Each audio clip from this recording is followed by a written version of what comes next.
Good morning. Welcome to the LPC public hearing and meeting of October 17th, 2023. As you've noted by my voice and my face, this is not Sarah Carroll running the meeting this morning. I will be doing it in Sarah's absence. We expect Sarah back by sometime before lunch. Good morning. Welcome to the LPC public hearing of October 17th, 2023. As you've noted by my voice and my face, this is not Sarah Carroll running the meeting.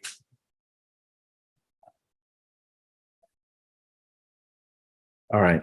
I think now I'll call on Mark to take attendance.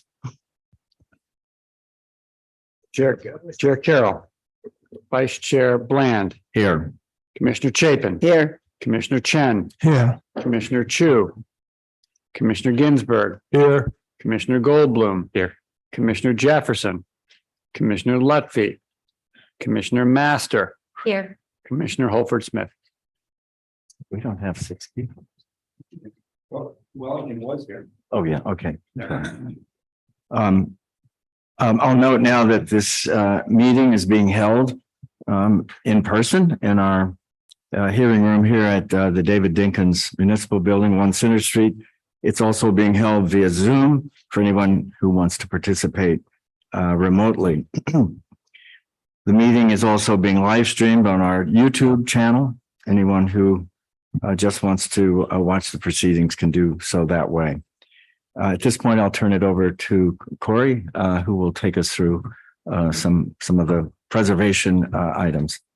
All right. Thank you, Vice Chair Bland, and good morning, everyone. I just want to note a schedule change first off this morning.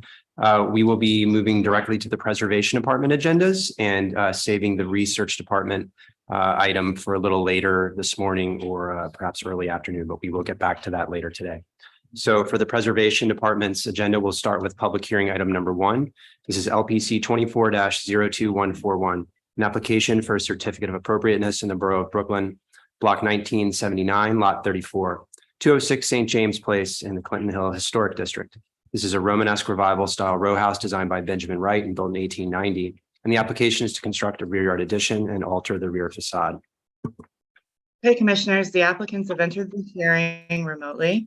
James, I'm going to give you control of the presentation. If you could just click on your screen. You can advance the slides using your arrow keys or your mouse. Please state your name for the record, and you may begin. James Karst, and thank you, commissioners, for hearing our application for 206 St. James Place this morning. As stated, we are looking at this beautiful home, Benjamin Wright construction, Romanesque revival. The application today is for a very modest, under 100 square foot rear addition, which is visible from Washington Avenue, which is outside the historic district, but through a rear, an open rear lot. The addition is only at the parlor level, and it's all glass, which you'll see here in a moment. This map shows the vacant lot behind, and this blue area right here is the parlor level glass addition with a rear deck, and then there's a single window being added to the 3rd story or the 3-story addition on the left, the existing addition. This is the view from Washington Avenue of the rear facade of the building. You can see that there's not a lot visible here. This photo was September 13th of 2023. We've also looked at some photos from months like November. There's just not a lot visible right now. The rear of the property has a 3-story. Sorry, this is the property right here. 3-story rear addition that's sort of existing right here. Sorry, this is it right here. Sorry. The center, and the neighbors actually have an opening where we were looking to put the window for a door. They have a similar door at that location. We're looking to put a single window here. And the scale of the new all glass addition is limited to where this the footprint of the existing rear deck, and then a new rear deck would project beyond that. So here's the existing condition. Here's the proposed new condition, all glass addition, sliding door, steel header, two steel C channels on the side, and then a all glass sort of transom and skylight with a glass to glass joint, that location, and then a steel deck with metal grating and a vertical picket handrail or guardrail along the stair and deck. And then here you see that single new window being opened, kind of to keep the same character as the neighbors have at that that location of the addition. Here's the proposed, or the existing and the proposed elevations here. So new sliding door and skylight, new fixed window, new stair and railing.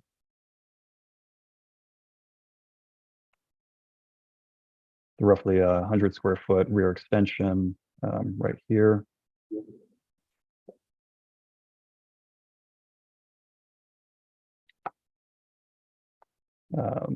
The openings are indicated, the area that are being removed are shown in red right here. So removing the existing deck, removing the existing stair, removing the existing sliding door, removing a portion of the side of the rear extension, and the brick getting removed for the new opening at the new window. And then in yellow, kind of the scope of the new work. The work at the basement level and the rear facade at the second and third levels was approved under a prior LPC application.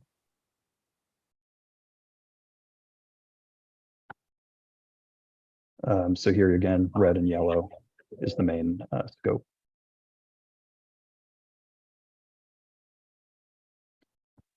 Red is just indicating the demolition required into the side facade of the existing rear extension. And then here you see the new addition sort of projecting out at the parlor level in the area that is currently the deck, and the deck extending beyond that point.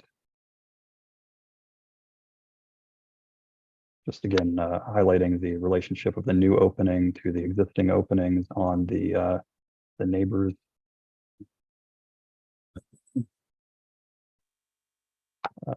The rear extension was intended to be highlighted here. That looks like it flipped over. But this is the line of sight views here to the new proposed addition. This is the line of sight view without the trees in a model, in a rendering model form in Washington Avenue. And these are just some of the basic details, skylight and transom with the black aluminum frame, the new fixed window at the first floor level, and the aluminum sliding door with aluminum cladding here, and then the metal grate deck. Try to minimize the sort of presence as much as possible with the black metal picket.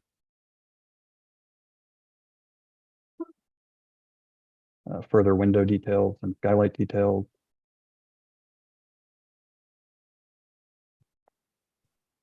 The fixed window is really a minimal frame into the existing brick opening. Any brick that would be removed, we'd be reusing existing brick to fill anything that needed to be removed, say for a lintel or such. And that's the extent of it. Okay, thank you. I have a question right off. Is the railing on the second level, is that glass? I was unsure what you said. Oh, the railing at the deck. Oh, I see. Guardrail is metal. Okay, it's the skylight. Sorry. Got it.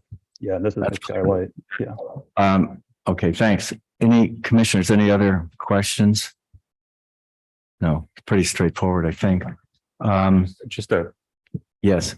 non-landmarks question. Where are you getting that door with that skinny frame? You're talking about this sliding door? One to the left, actually, but Oh, it's the window. Oh, that's a window. This is a fixed window. Yeah. never mind. At this point, I'll look to the room to see if there's anybody that would like to testify. Seeing no one, I'll turn it to Gregory Callow. Thank you, Commissioner Bland. We did not receive any sign-ups beforehand, but I do see that Historic Districts Council has their hand raised. So I will be now promoting Historic Districts Council to panelists.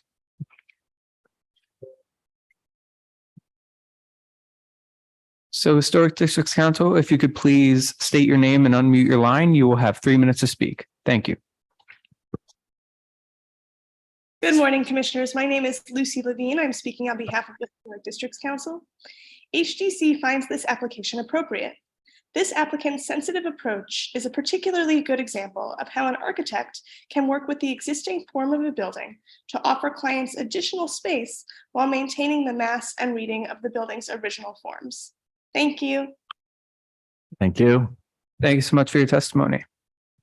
I do not see any further hand raised, so I will bring back to you, Commissioner Bond. Thank you.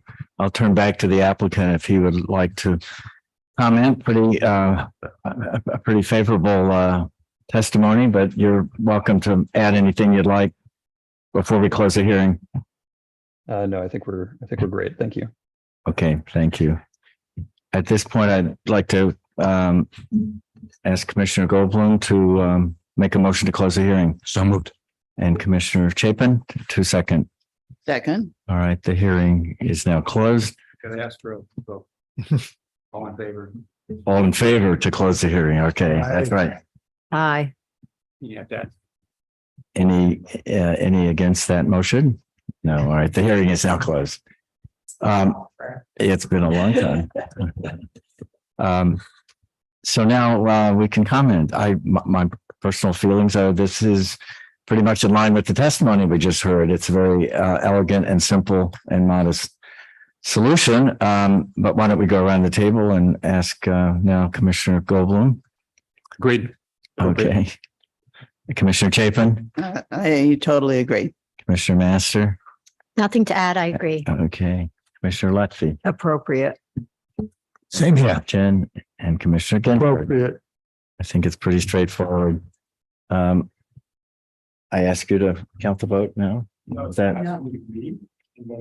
Oh, yeah. I'm doing what Sarah often does now. So Commissioner Goldblum will answer. Sure. Hold on a second. Regarding 206 St. James Place in the Clinton Hill Historic District, the application is to construct a rear yard addition and alter the rear facade. I note that the building's style, scale, materials, and details are among the features that contribute to the special architectural and historic character of the Clinton Hill Historic District, and I recommend approval. Finding that the proposed work will not damage or eliminate any significant architectural or historic features, the proposed rear yard addition, deck, and new window opening will only be seasonally visible across the side yard from Washington Avenue, that the rear addition is modest in scale and will not extend beyond the existing rear L, and therefore its presence will not overwhelm the building, the row, or the central green space. That the design of the rear addition featuring black painted metal framing, sliding glass doors, glass roof, metal deck will be in keeping with modern rear yard additions found elsewhere within the historic district. And that the proposed tall single pane window at the rear facade of the L will be in keeping with the size and positioning of other windows at rear Ls of buildings in the row. End of statement. Commissioner Ginsburg, will you offer a second? Second. Now, how do we do it? I forgot. Now I call the roll. Yes, okay, good. Vice Chair Bland, Aye. Commissioner Chapin, Aye. Commissioner Chen, Aye. Commissioner Ginsburg. Aye. Commissioner Goldblum, Aye. Commissioner Lutfi, Aye. Commissioner Master. Aye. With 7 in favor and none opposed, the motion passed. Thank you, Corey. Right, we'll now move to the next item. It's public hearing number 2, LPC 23-03587, an application for a certificate of appropriateness in the Borough of Brooklyn. Block 275, Lot 41, 140 State Street in the Brooklyn Heights Historic District. This is a Greek revival style house built in 1843. And the application is to legalize painting the parlor floor entrance infill, and replacing windows installed without Landmarks Preservation Commission permits. Good morning, Commissioners. Winnie Chow, Preservation Staff. This item is 140 State Street, located on the south side of State Street, between Clinton Street and Henry Street in the Brooklyn Heights Historic District. The application before you today is for legalizing painting the parlor floor entrance infill black and for replacing windows installed without a Landmarks Preservation Commission permit with new windows. The building is a Greek revival style house built in 1843. Buildings of this style and age typically have 6/6 double hung white painted wood windows and white painted entrance infill. This is a photo taken in 1935 where you can see the multi-light windows existing at the rear of the building. The photo on the left is the 1940s tax photo, and the photo on the right is the 1980s tax photo. The photo on the left is the designation photo, and the photo on the right shows the existing conditions before the illegal work was done. In both of these photos, you can see that the windows at the upper floors of the building previously had 6/6 windows behind the single light storm windows. And on the photo on the right, you can see that the parlor floor entrance door leaf was previously painted brown with the surrounding info painted white. The photos on the next few slides shows the context of this block, including houses both on this street and the houses across the street. From these photos, you can see that a lot of the houses here already have dark finished windows and doors. The photos in the next few slides shows the existing conditions at 140 State Street. You can see that the parlor floor entrance infill has been painted all black. All the windows have also been replaced with 1/1 double hung black finished metal windows. Some of the windows is applied to the interior side of the glass to read as 4/4.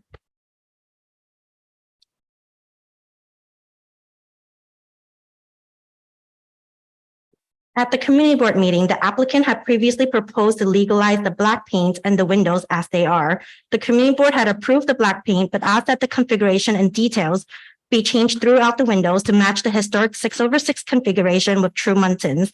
The applicant responded to their recommendation and is now proposing to remove the currently installed windows and install new 6/6 double hung black painted metal clad wood windows. Because the rules require multi-light windows in a row house to be all wood, the application is before you today. Here are the window details. As you can see here, the proposal includes a profile brick mold and exterior muntins featuring a space bar in between the glass. Here is the window schedule. This marks the end of my presentation, and the applicant is here to answer any questions. Thank you. Thank you. Commissioners, any questions? Yes, Commissioner Ginsburg.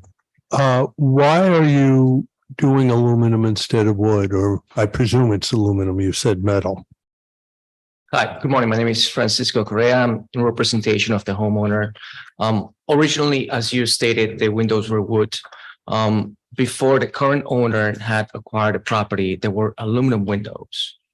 Some of them were aluminum and some of them were wood. And just to maintain the windows, he wants the exterior of the windows to be aluminum clad in wood frame windows. So the windows are wood with aluminum cladding. Is that? Our proposed windows to be replaced to replace the current ones are wood windows with aluminum clad in the exterior. Yes. Thank you. Okay. Other questions, commissioners? Otherwise, we'll go to the room. Anybody in the room would like to testify on this topic? Seeing no one, I'll go to Gregory Calla and ask him if there are any remote testifiers. Thank you, Commissioner Bland. If you are in the meeting and would like to testify, please click the raise hand button now so I could see you. Okay, I see that Jeremy Lexon from Brooklyn Community Board 3 has her hand raised. So Jeremy Lexon, I will be promoting you to panelist right now. And if you could please unmute your line and state your name for the record, you'll have 3 minutes to speak. Thank you.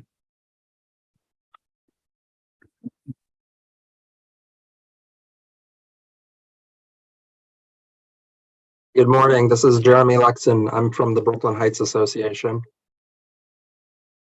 Thank you for the opportunity to testify The Brooklyn Heights Association supports the application, but we think that our support requires some explanation and caveats. We think the commission is correct to take a case-by-case approach when it comes to that subset of clad window installation proposals that are not approvable at staff level. In this instance, where the original wood windows were removed long ago and replaced with all metal windows, we do think it is appropriate to shift to aluminum clad windows. That's an improvement over the current condition. However, we want to make clear that in other cases where original multi-light wood windows are still present, we would not be in favor of clad windows. And in those cases, we would instead urge repair and restoration. This presentation is somewhat vague when it talks about the muntins that will be used to achieve the new 6/6 configuration. While the window schedule at the end does spec the Marvin Ultimate G2 product, there is no reference to the muntins on there, and that actually is an optional feature for that kind of Marvin window. The elevation does show the muntins with the spacers, but it doesn't actually specify whether they're factory produced or installed on site as they are in the existing condition. So we think it's imperative that the commission's approval language explicitly require the windows to include the factory installed simulated divided light spacer product and nothing else, because that's the only kind of muntins that would be appropriate for this installation. As to the color, the 1940s tax photo does appear to show black color for the windows, the front door, and the door surround. While that color for those items appears to have changed at least 3 times since then, based on the photos that are in the presentation, we do think it's appropriate to legalize the black color, which appears to match the original historical color, regardless of the intervening changes. And last, we wanted to recommend to the applicant that they do a thorough repair program for the deteriorated masonry on the front facade of this house. It is above and below the windows. It would be a shame to put in new windows, but not to use that opportunity to repair the masonry there and do some repointing, because it's in quite poor condition. Thank you. Thank you so much for your testimony. Next up, we'll be hearing from Christina Conroy from the Victorian Society of New York. So Christina Conroy, I'm promoting you to panelist right now. And if you could please unmute your line and state your name for the record, you'll have 3 minutes to speak. Thank you.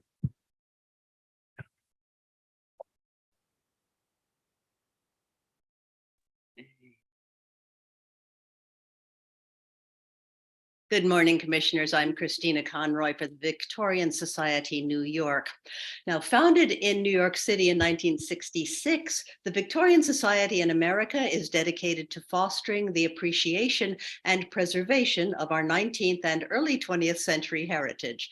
The New York chapter promotes preservation of our historic districts, individual and scenic landmarks, interiors, and civic art. The Victorian Society supports painting the front door and related moldings at 140 State Street black. We are also pleased to see so many illegally installed windows being removed from the front facade.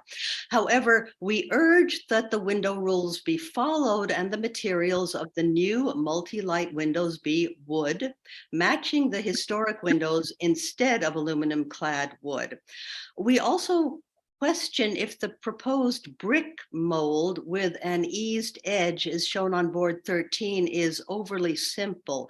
We suggest the use of a beaded brick mold as shown in our attached catalog cut at this 1843 row house. Thank you, Commissioners. Thank you so much for your testimony. I am looking through our list of attendees now. If you would like to testify for this item, please click the raise hand button now.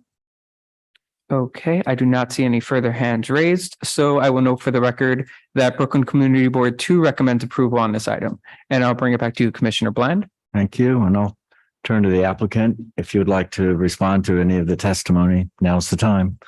Well, thank you for all your comments and inputs. The homeowner is completely okay with making the muntins wood. When we spoke to the window representatives, they told us that it's a custom item that will have to be added to the Marvin windows, the G2 Ultimate Series. It's available for us upon request. All we need to provide to them is just the profile of the mounting, and they will generate it and add it during the window manufacturing. Okay. Mhm. Thank you. Any other questions, commissioners, or I'll ask for a motion. Diana Chapin to close the hearing, So moved.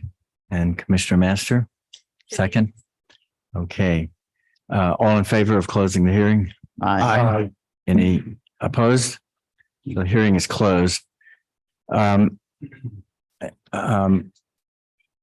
ask Commissioner Ginsburg, maybe to start off the. I think this is approvable. I have no comments and it's appropriate. Commissioner Chen, Likewise, yeah. Commissioner Lutfi, I agree. Mr. Master, Appropriate. Commissioner Chapin. I agree. I like one of the architects to just comment on the the aluminum clad windows, because they come up a number of times, and just, what people's opinion is about them. Well, I can comment on it and others around the table as well. I think we approve it regularly. Yeah. I mean, But just what you think about it. Right. Yeah. So, and to me, it seems appropriate when the color is the right color, and I think this is. If people think they're going to last better, Yeah, obviously. that's what I was going to say. You don't need to paint them, or at least for a long Yeah. time. So that's the So reason, period. they hold up better. Okay. And they, I mean, I've installed them. And in fact, we had an approved window master plan for my entire building by the commission, 800 windows. And it's clad. And it's clad, on the outside, it's not discernible. On the inside, it's wood. Yeah. And, Marvin gives you like a 25-year warranty. They're good. They're very good windows. Yeah. It's exactly what I have in my house as well. Commissioner Goldblum. No disagreement. Yeah. I think it's appropriate. Okay. At this point, I'll ask Mark to call the vote. Vice Chair Bland. Oh, yes, right. I'm following Sarah's recent faux pas too closely, I think. Okay. I'll ask Commissioner Chen to read. Yeah. LPC 23-03 587 140 State Street, Brooklyn Heights Historic District. The application is to wait. Right, in the correct case. Yes. Is to legalize the painting of the power floor entrance infill and replace windows installed without landmarks preservation commission permits. Noting the building style, scale, materials, and details are among the features that contribute to the architectural and historic character of the Brooklyn Heights Historic District. I recommend approval, finding that the proposed window will replace the non-historic metal windows, which were installed without permits, and bring the building closer to its historic appearance, and that the proposed black finish at the parlor floor entrance infill and windows is in keeping with the dark finish found at the majority of buildings in the streetscape, that the proposed windows will match the historic windows in terms of configuration, operation, and details, and the change in material from wood to metal clad wood will not be perceptible when viewed from the public thoroughfare, and that the work will not detract from the special architectural historic character of the building or the streetscape. Could we add that the applicant will work closely with staff, particularly on the brick mold detailing? So noted. All right. Commissioner Lutfi, would you offer a second? Second. Okay, Mark, will you call the vote? Vice Chair Bland. Aye. Commissioner Chapin. Aye. Commissioner Chen. Aye. Commissioner Ginsburg. Aye. Commissioner Goldblum. Aye. Commissioner Lutfi. Aye. Commissioner Master. Aye. With 7 in favor, none opposed, the motion passes. Good luck. Thank you. And we'll now move to public hearing item number 3, LPC 23-11929, an application for a certificate of appropriateness in the borough of Brooklyn Block 1965, lots 12 and 13, 43 and 45 Cambridge Place in the Clinton Hill Historic District. This is an Anglo-Italianate style row house built circa 1867, as well as a vacant lot. The application is to construct a side addition, install side and rear decks, and merge the lots. Right. Oh, sorry. I was getting instructions. Sure. Hi, I'm Jane Lee. I'm the architect on this project that's superseding this from the previous architect. Okay, this is an application for it's a proposed facade restoration and full renovation and enlargement of a one-family house at 43 Cambridge Place in the Clinton Hill Historic District, and an extension into the adjacent lot at 45 Cambridge Place. The project is the house is a Anglo-Italianate house built in 1867. It is located on Cambridge Place, highlighted here in red. And it is in the Clinton Hill Historic District. The owners own both lots for 43 and 45 Cambridge, and they're in the process of merging those lots. This is the house as it is currently. It is what is charmingly referred to as an estate condition, I believe is what they call it. And they're under a previous application. There is a full facade renovation for this, for the facade and for the side that's been approved. So that is not part of this application that's already been approved by LPC, but we will go over it very briefly. This is the location of the project site lot, and now we are extending it into the 45 Cambridge Place lot, which is on the bottom half of that page. This is a view of 41, 43, 45, 47, and 49 Cambridge. So ours is the red house and the lot on the side with the brick wall. This is current condition, which is all being rebuilt under that previous application. This is a view of 43, the side of 43 Cambridge through the lot at 45 Cambridge, and then a view of that existing wall. There's some pretty significant structural damage to that wall, so that wall is going to have to be rebuilt. Oh, and there is, and it's hard to see in this photo, but we'll look at another one. There's a very significant slope to the lot from the street down to the yard level. So it slopes from just below the first floor level down to the cellar level. This is the construction that was already approved by LPC. And then this is our proposed modification to the project. Wrong page. This is a sort of survey of existing side oriels and decks in the Clinton Hill and Fort Greene Historic District. And more examples of those. And this is our proposal. I know our first proposal was an addition for a 3-floor addition. We went to Community Board 2, received feedback from them that they thought it would be more contextual for it to be 2 stories. We went back, examined all the neighborhood oriels. Our first proposal was more modern. They were not fans, and we took that criticism to heart and, spoke with the owners, talked about how we can modify it to make it please everyone, to give them more space and also to make it more contextual. And the addition is attempting to sort of navigate a sort of tricky situation. It's a very narrow house. It's 14 feet wide. So we're trying to get them a little more space in the house. They have a very sloped yard. So we're trying to find a way to navigate that existing site condition. And we sort of landed on this as the most appropriate addition. The oriel bay will be painted wood on a stucco wall. The new sliding doors to the rear are going to be very barely visible from the street, but they are sort of entering into the kitchen.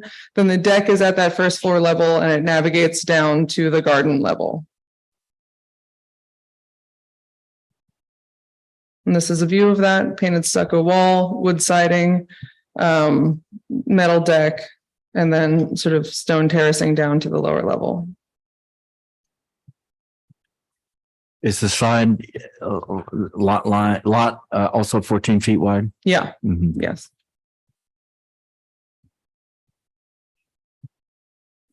And then these are sort of a key of the different views that will be on the following pages.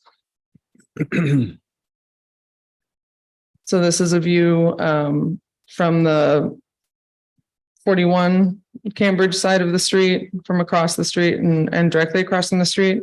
The red dashed line in the third image sort of shows the proportion of that oriole. And then the red dashed line would show the area that would be visible from the street.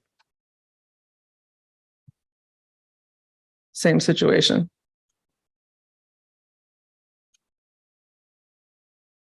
This is a rendering of the proposed addition. There is actually a really large tree in front of the street, but we took that out for clarity because just showing a rendering of a tree was not incredibly helpful, I don't think, to anybody. But so this was that view and showing the property on the other side.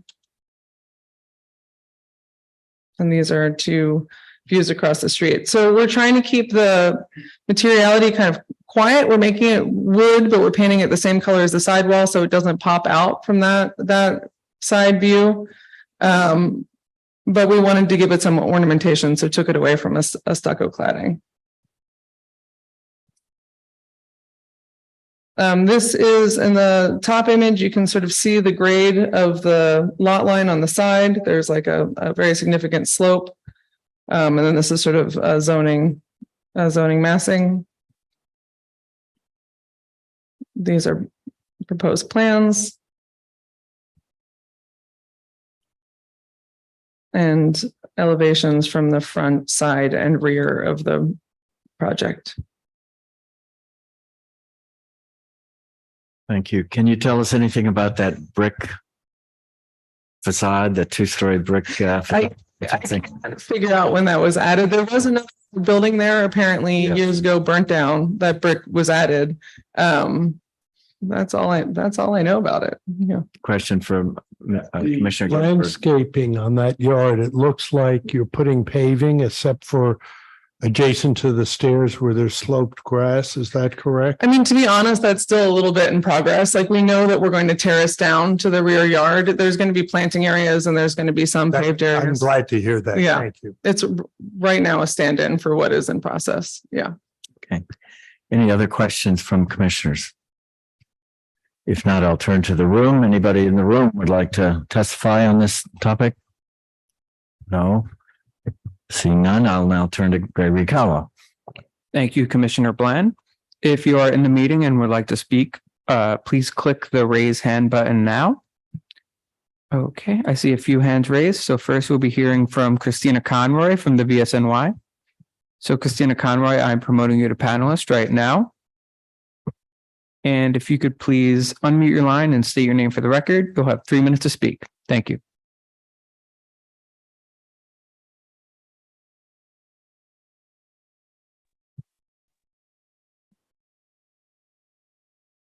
Good morning, good morning, commissioners. I'm Christina Conroy for the Victorian Society, New York.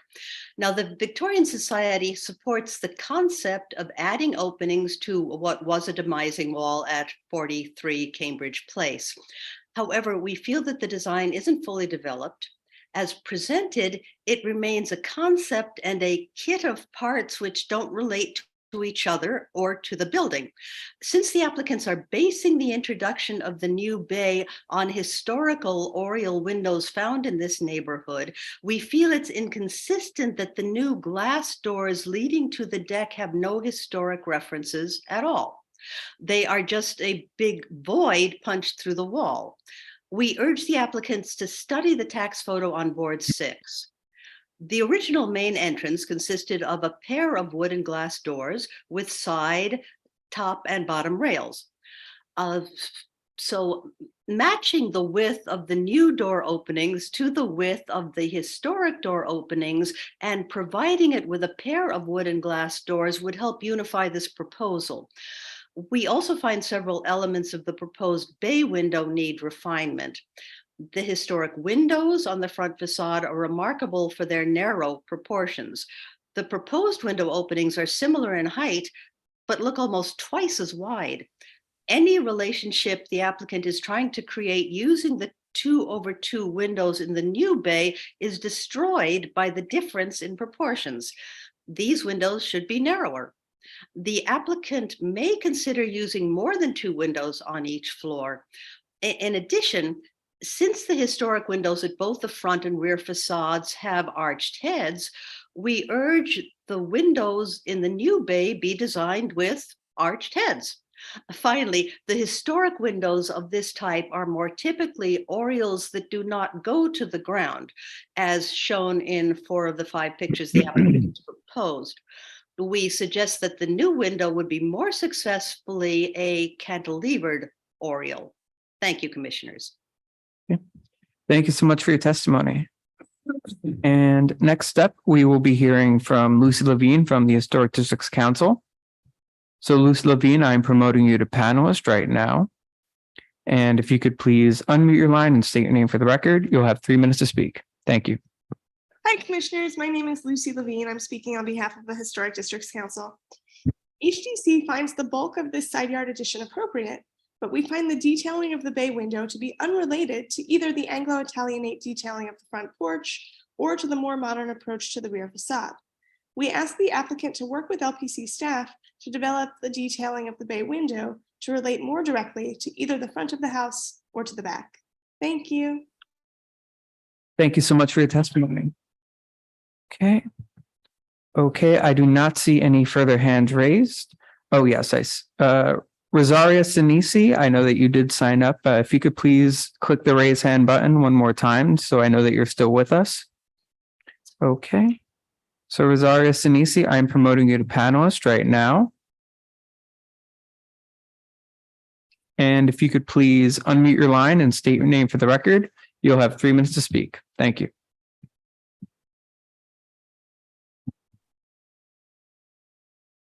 Hi, my name is Rosaria Sinisi. I'm representing Citizens for Responsible Neighborhood Planning of Clinton Hill and Fort Greene, which has also submitted a letter.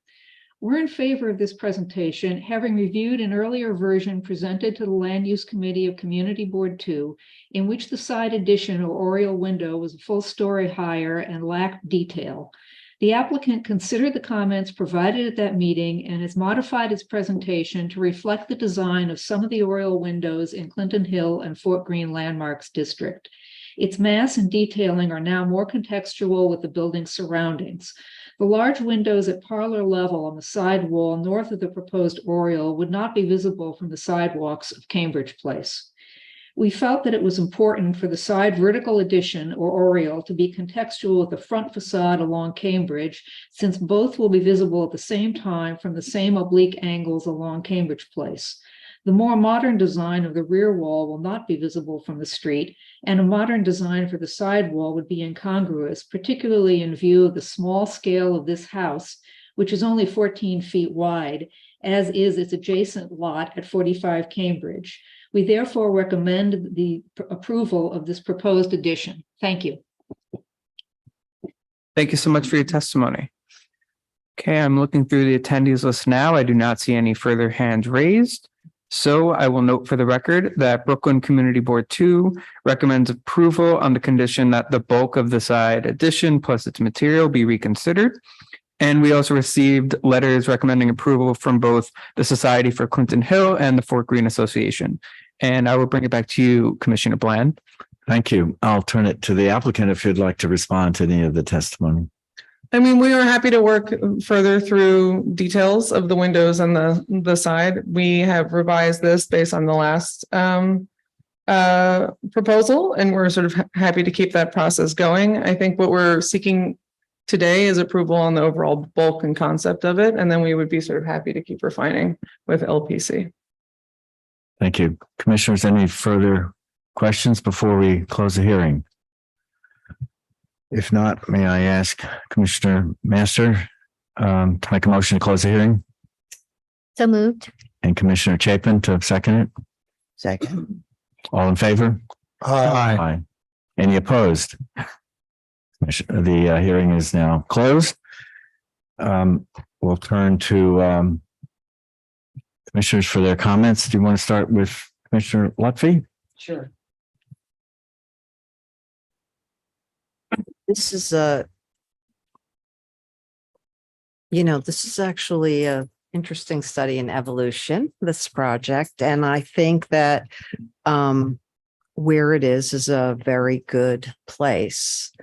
The applicant has made an effort to be responsive to input that it's received from the community about the historic and architectural context with on the street and surrounding it, and has made some changes, I think, not only in terms of style, but also materiality. I also appreciate that the applicant is willing to continue to work on refining some of the elements here, as in the windows, with the staff. And based on where we are and those refinements, I can approve this. Thank you. Commissioner Master? I agree. I think that in terms of the massing, it's very, it's not very visible from the public thoroughfare, and it's very minimal in terms of the addition. So I can also approve it. Commissioner Chapin? Yeah, I think side condition is a little unusual, but not without precedent as far as the bay. And I think that the visibility will not be disruptive to the streetscape. And so I think they should work with the staff on the detailing, but that's fine otherwise. Commissioner Goldblum? Thanks. I agree. I think it's generally appropriate. It kind of, during the process and kind of what they've been through, it kind of makes me feel a little bit bad because they, it's like, it feels like they're like, all right, so the community board said this, all right, so do that, and we're going to say that and that.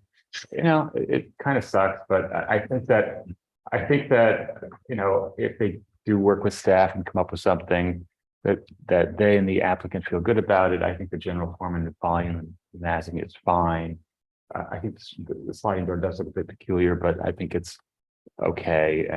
It's kind of in a non-visible place, and I really like that little screen wall at the entrance. We would never approve it, but it's quite charming. This is not the first applicant who's been whipsawed, perhaps, by many groups and organizations willing and able to give thoughts and ideas. It's a hard process. But in the end of the day, it's the architect who designs it and brings it to us for approval or not. Commissioner Ginsburg? I agree with Commissioner Goldblum about the wall. I really like it. And I think this is approvable and appropriate. And Commissioner Chen? I agree with the colleagues, and I also share the same sentiment about the wall. It helps to screen makes it less visible. Yeah, we lucked out with that one, right? And finally, I will say also, I think even though this is part of a very familiar kind of streetscape, it's a very unusual situation, I think, given the side lot, given the extraordinary drop in elevation. So it's going to create a very unusual house and lot in this neighborhood. But I think what we see here is appropriate in the large picture. But I do think that working with staff, as the applicant has already suggested she's willing to do, will make it even better, because Corey and his staff will no doubt be able to do that. So if that's an acceptable approach, I'll ask Commissioner Lutfi to make the motion. Great. In the matter of docket 23-11929, 43-45 Cambridge Place, Clinton Hill Historic District, an Anglo-Italianate style row house built in 1867 and a vacant lot. The application is to construct a side addition, install side and rear decks, and merge the lots. I note that the building style, scale, materials, and details are among the features that contribute to the special architectural and historic character of the Clinton Hill Historic District. I recommend approval, finding that the row house at number 45 was demolished and the party wall at number 43 was exposed prior to designation of the historic district. Therefore, the proposed work at the side facade will not damage or eliminate any significant architectural or historic fabric. That the proposed side addition, wraparound deck, railing, stairs, and landscaping will only be seen through or above the existing non-historic brick and stucco garden wall at number 45, and the proposed opening with patio doors on the side wall behind the addition will not be visible. That the massing materials, fenestration, and details of the proposed addition will recall bay windows, oriels, and side additions found at other buildings in the historic district. That the painted finish of the addition will match the adjacent stucco facade, helping to recede from view. And that the proposed work will not detract from the special architectural and historic character of the building or Clinton Hill Historic District. I recommend that the applicant continue to work with staff to refine some of the details on this project. Commissioner Goldblum, would you offer a second? Second. All in favor? Oh, no, you're gonna, sorry. That's the old style. We used to do it like that. Vice Chair Bland. Aye. Commissioner Chapin. Aye. Commissioner Chen. Aye. Commissioner Ginsburg. Aye. Commissioner Goldblum. Aye. Commissioner Lutfi. Aye. Commissioner Master. Aye. With 7 in favor, none opposed, the motion passes. Thank you. Thank you. Good luck. We'll now move to public hearing item number 4, LPC 23-08693, an application for certificate of appropriateness in the Borough of Brooklyn, block 1670, lot 38, 458 Macon Street in the Bedford-Stuyvesant, expanded Stuyvesant Heights Historic District. It's a Renaissance revival style row house designed by Walter F. Clayton, built circa 1897, and the application is to alter the rear facade.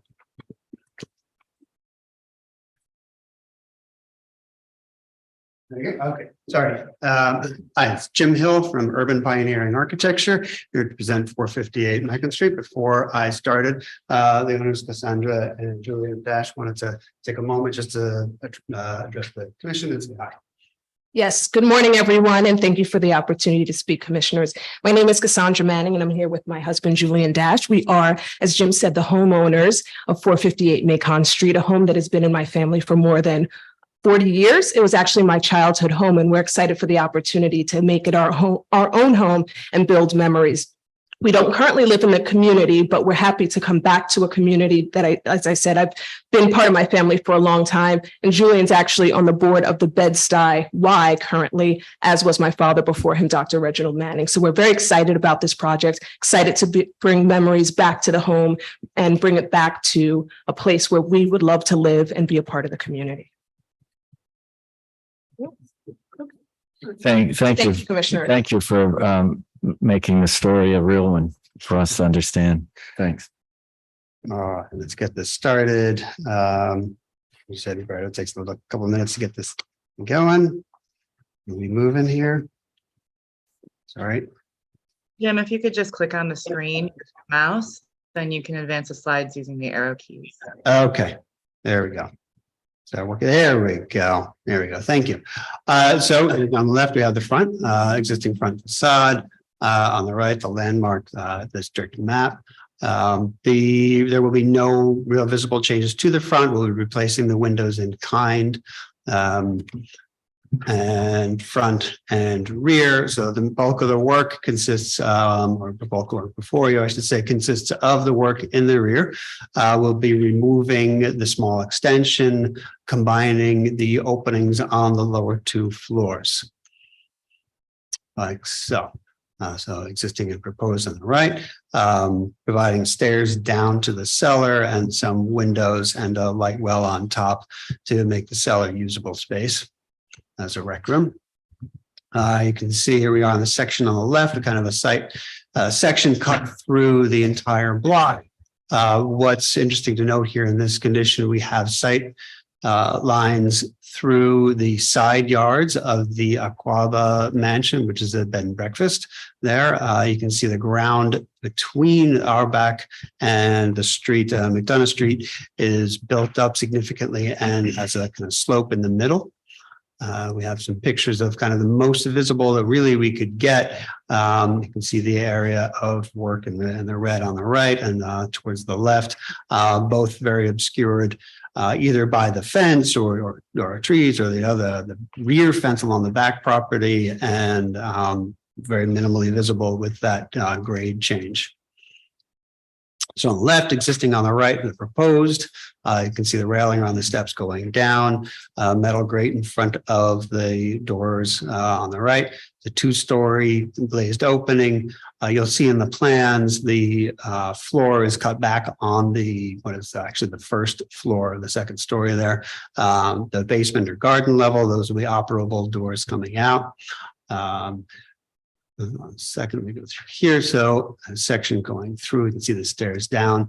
One of the details that you can see at the top is we are proposing a roll down gate for security. It is a large opening, and partially because of the visibility, it's easy to see if the residents aren't home. Here are a few pictures of the gate. The one kind of in the middle is going to be a very good view of how open. We tried to find one that would provide a lot of opening as well as being secure. And so here on the left, we're showing it with the gates down. We understand there will be some blockage of light coming through, but it is approximately, I think it's about 30% open. So it's not just going to be a metal, solid metal wall. Sorry, a bit too far. In terms of the context, you can see the most noticeable is the mansion in the bottom right, our house area of work. You can see the back of the buildings facing Macon Street have a lot of variation, some two-story additions, some one-story little sheds, oriels, varying height, varying depths.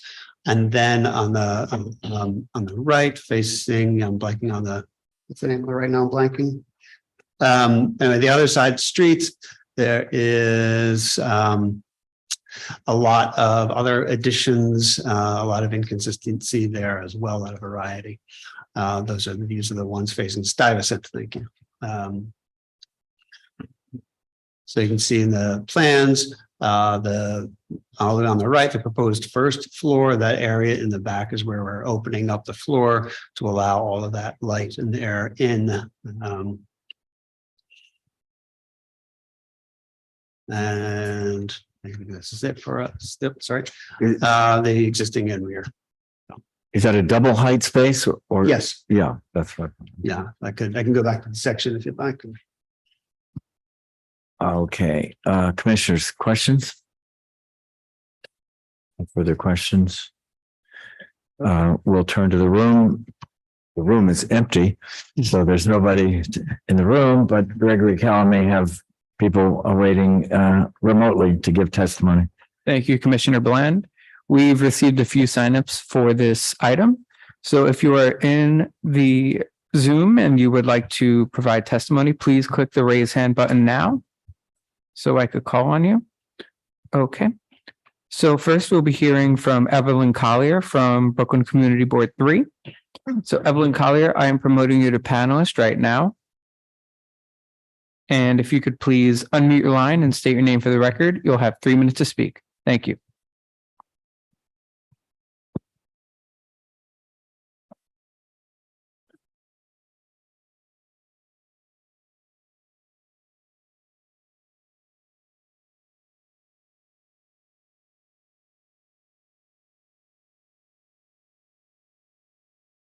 Hello, Evelyn Collier, are you with us?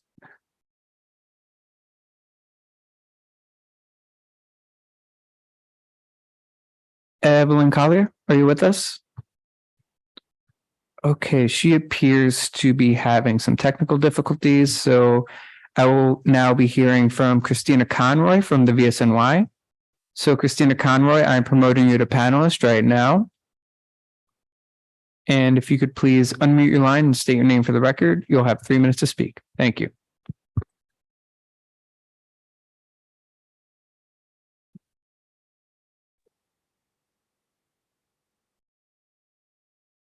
Good morning, Commissioners. I'm Christina Conroy for the Victorian Society, New York. Now, the VSNY does not support this proposal to obliterate the historic fenestration at the rear facade of this townhouse. The proportions for the proposed multi-story horizontally gridded glass paneled unit diminish the residential character established by the existing traditional punched window pattern of this and adjacent buildings. The proposed gridded glass would be visible from the public way, from several vantage points in the neighborhood, and would be a stark contrast to nearby buildings which are carefully detailed. The gridded glass design shown could be applied to any building, anywhere, for any purpose, anywhere. It has no stylistic relevance to this house that might mitigate the loss of the original rear wall materials and configuration. The exterior roll-down gates are also inappropriate, being completely at odds with the residential character of the block. If the applicant feels that the proposed expanses of glass make the building seem vulnerable, the answer is to reduce the expanses of glass. We recommend that the applicant revise this scheme to better respect the existing historic brick rear facade. Thank you, Commissioners. Okay. Thank you so much for your testimony. And next up, we will be hearing from Lucy Levine from the Historic Districts Council. So Lucy Levine, I am promoting you to panelist right now. And if you could please unmute your line and state your name for the record, you'll have 3 minutes to speak. Thank you. Hi, Commissioners. My name is Lucy Levine. I'm speaking on behalf of the Historic Districts Council. HDC finds this proposal to be inappropriate. The proportions of the steel window system are awkward and unrelated to the 2/2 windows on the top floor. Further, HDC finds the applicant's proposal for an industrial roll-down gate on top of their proposed 2-story rear windows to be completely inappropriate. The applicant's own precedent images show the gate used in a strip mall. It is not appropriate for or meant for residential use. Thank you. Okay.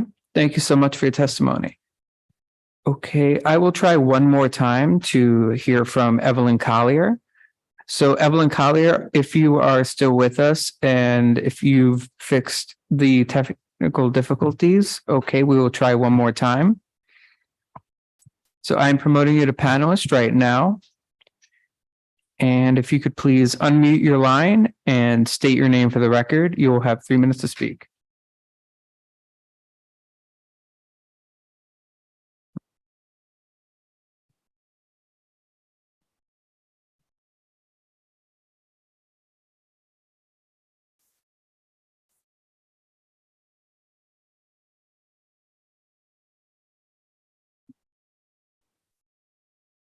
Hello, Evelyn Collier, are you with us? Could you hear me?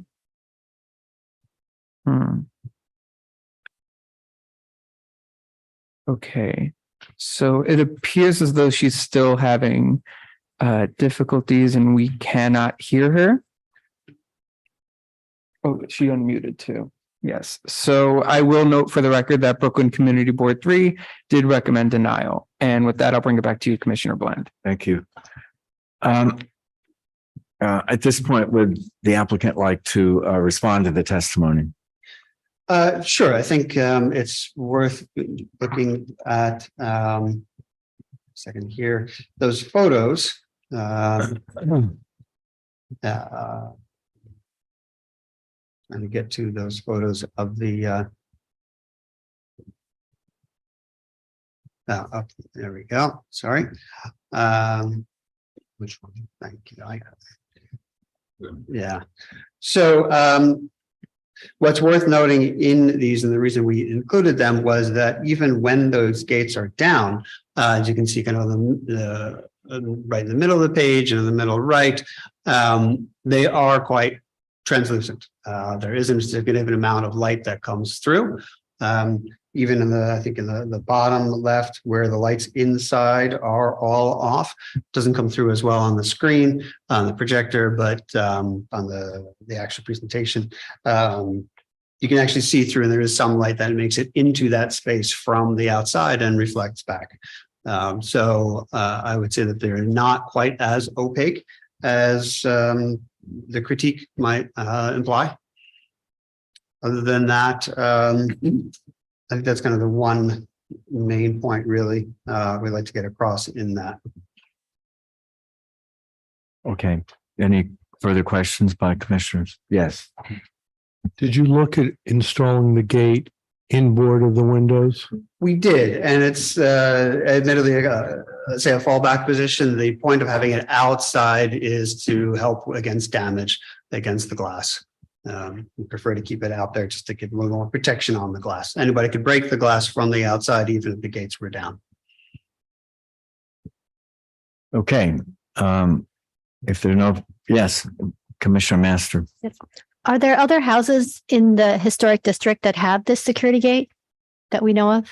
Not that I'm aware of. We weren't able to kind of look through all of the backyards and things to look for it.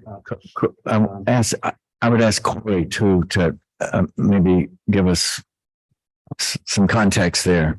Yeah, well, I mean, we're not aware of this type of installation on at least the sort of the parlor level or above. I'm sure it's possible that they could have been installed sort of at the sunken terrace level, the walkout level, and that would be often reviewed at staff level as part of a change there, because typically it wouldn't be visible and the rules allow the most flexibility there anyway. So in this case, it's really more about the fact that you see the top portion of the overall window assembly that's proposed, and with that, the exterior security grille that would be potentially in a down position. We can't really control how often it's up or down.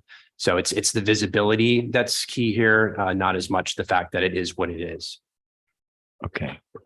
One of the points that I might add in is that it is very common on this block. You could even see on the left picture over there that even the second story windows often have bars. So we didn't feel it was completely out of character for that reason. Okay. If there are other questions before we close the hearing, I'll ask Commissioner Ginsburg to make a motion to close the hearing. So moved. Commissioner Chen to second it. Second. Okay, the hearing is now closed. Great. And a vote. Yes. All in favor of the motion? Aye. Any opposed? Okay, now the hearing is closed. Let me start with my own thoughts and then we'll go around the table.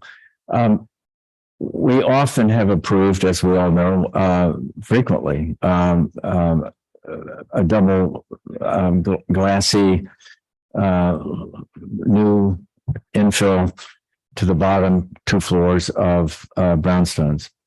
I'll note here positively that the upper 3 windows are being retained entirely, and the corbelling or whatever the cornice detailing is all retained, consistent with our traditions.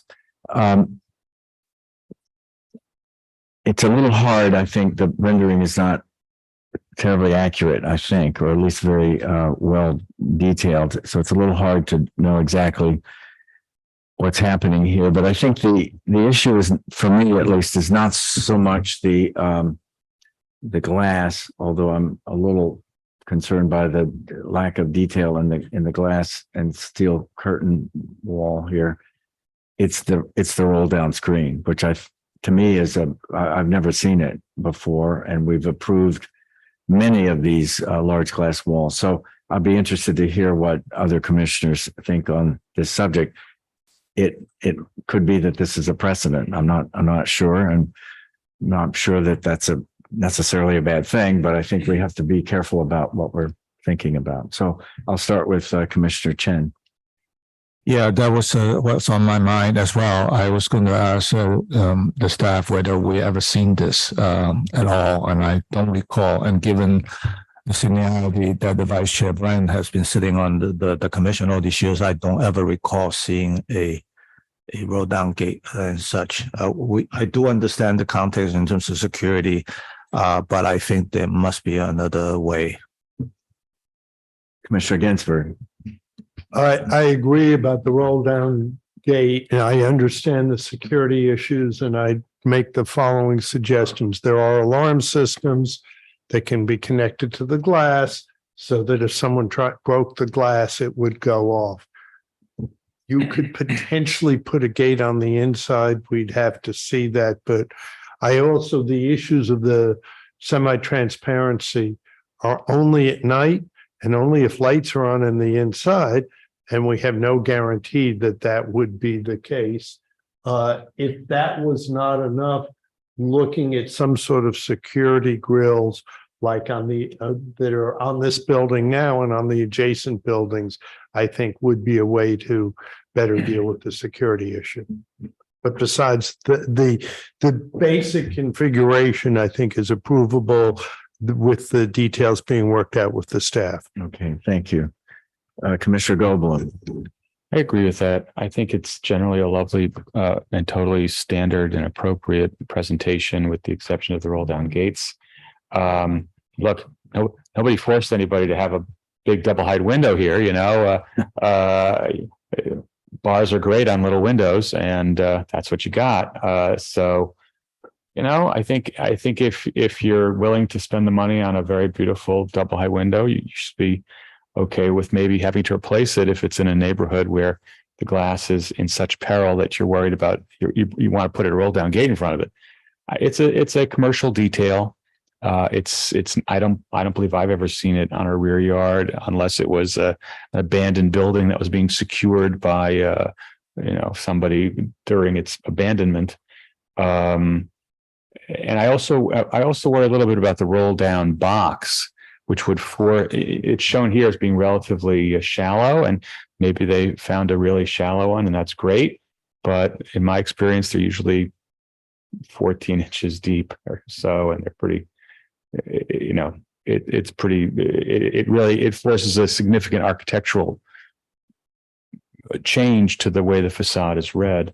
And maybe that's a good thing, but I don't think we've really kind of seen that for residential settings like this. So I think it'd be fine on the inside. And if they're willing to go for that, I think I'd be okay approving it, with that modification. But I think even though it would be visible still, and if they did go for it on the inside, I think that the kind of gate that should be provided would be the kind that has no mesh at all, but that's just bars, which is, again, a very, very common commercial installation, which allows much more transparency and would not have the appearance of a hard black scrim, which the perforated metal would. Before we continue, can I ask again, Corey, if it's on the inside, does that require our approval? Yeah, I think it does within 5 feet, right? It's still a window treatment of sorts, which we generally back away from, but I guess is more of a security grill that could be left in place, and it's close enough to the glass that we would consider it. Okay, so if you wanted to stipulate that, we would have the sort of opacity of that grill still be under your review. Okay, all right. I'll continue now with Commissioner Chapin. Yeah, I also agree that the general configuration of the windows is something we've accepted before, and I don't have any problem with the general design. Unfortunately, yes, we haven't seen a residential roll down gate like this anywhere since I've been on the commission, and I don't think we would have approved it. In fact, often with commercial establishments, we try to work with them, to do something different than a traditional roll down, just because it is, rather unattractive. At the same time, I'm not going to second guess the applicant and their security needs. Looking around the block pictures, not everybody has got grills even, but doesn't mean that they don't feel that they really need it, something. But I think we need to see something else from the applicant on the security piece of this. If they want to put up some kind of gate or inside or outside that just doesn't have the appearance of, that a traditional roll down gate does, which this one unfortunately does. And so I can't really approve the gate as presented. I think maybe they could come up with something, interesting. Would you be in decorative. favor of putting it on the inside? Well, possibly even on the outside if it was decorative and more, kind of, I can't imagine it at the moment, but that doesn't mean that, there isn't something.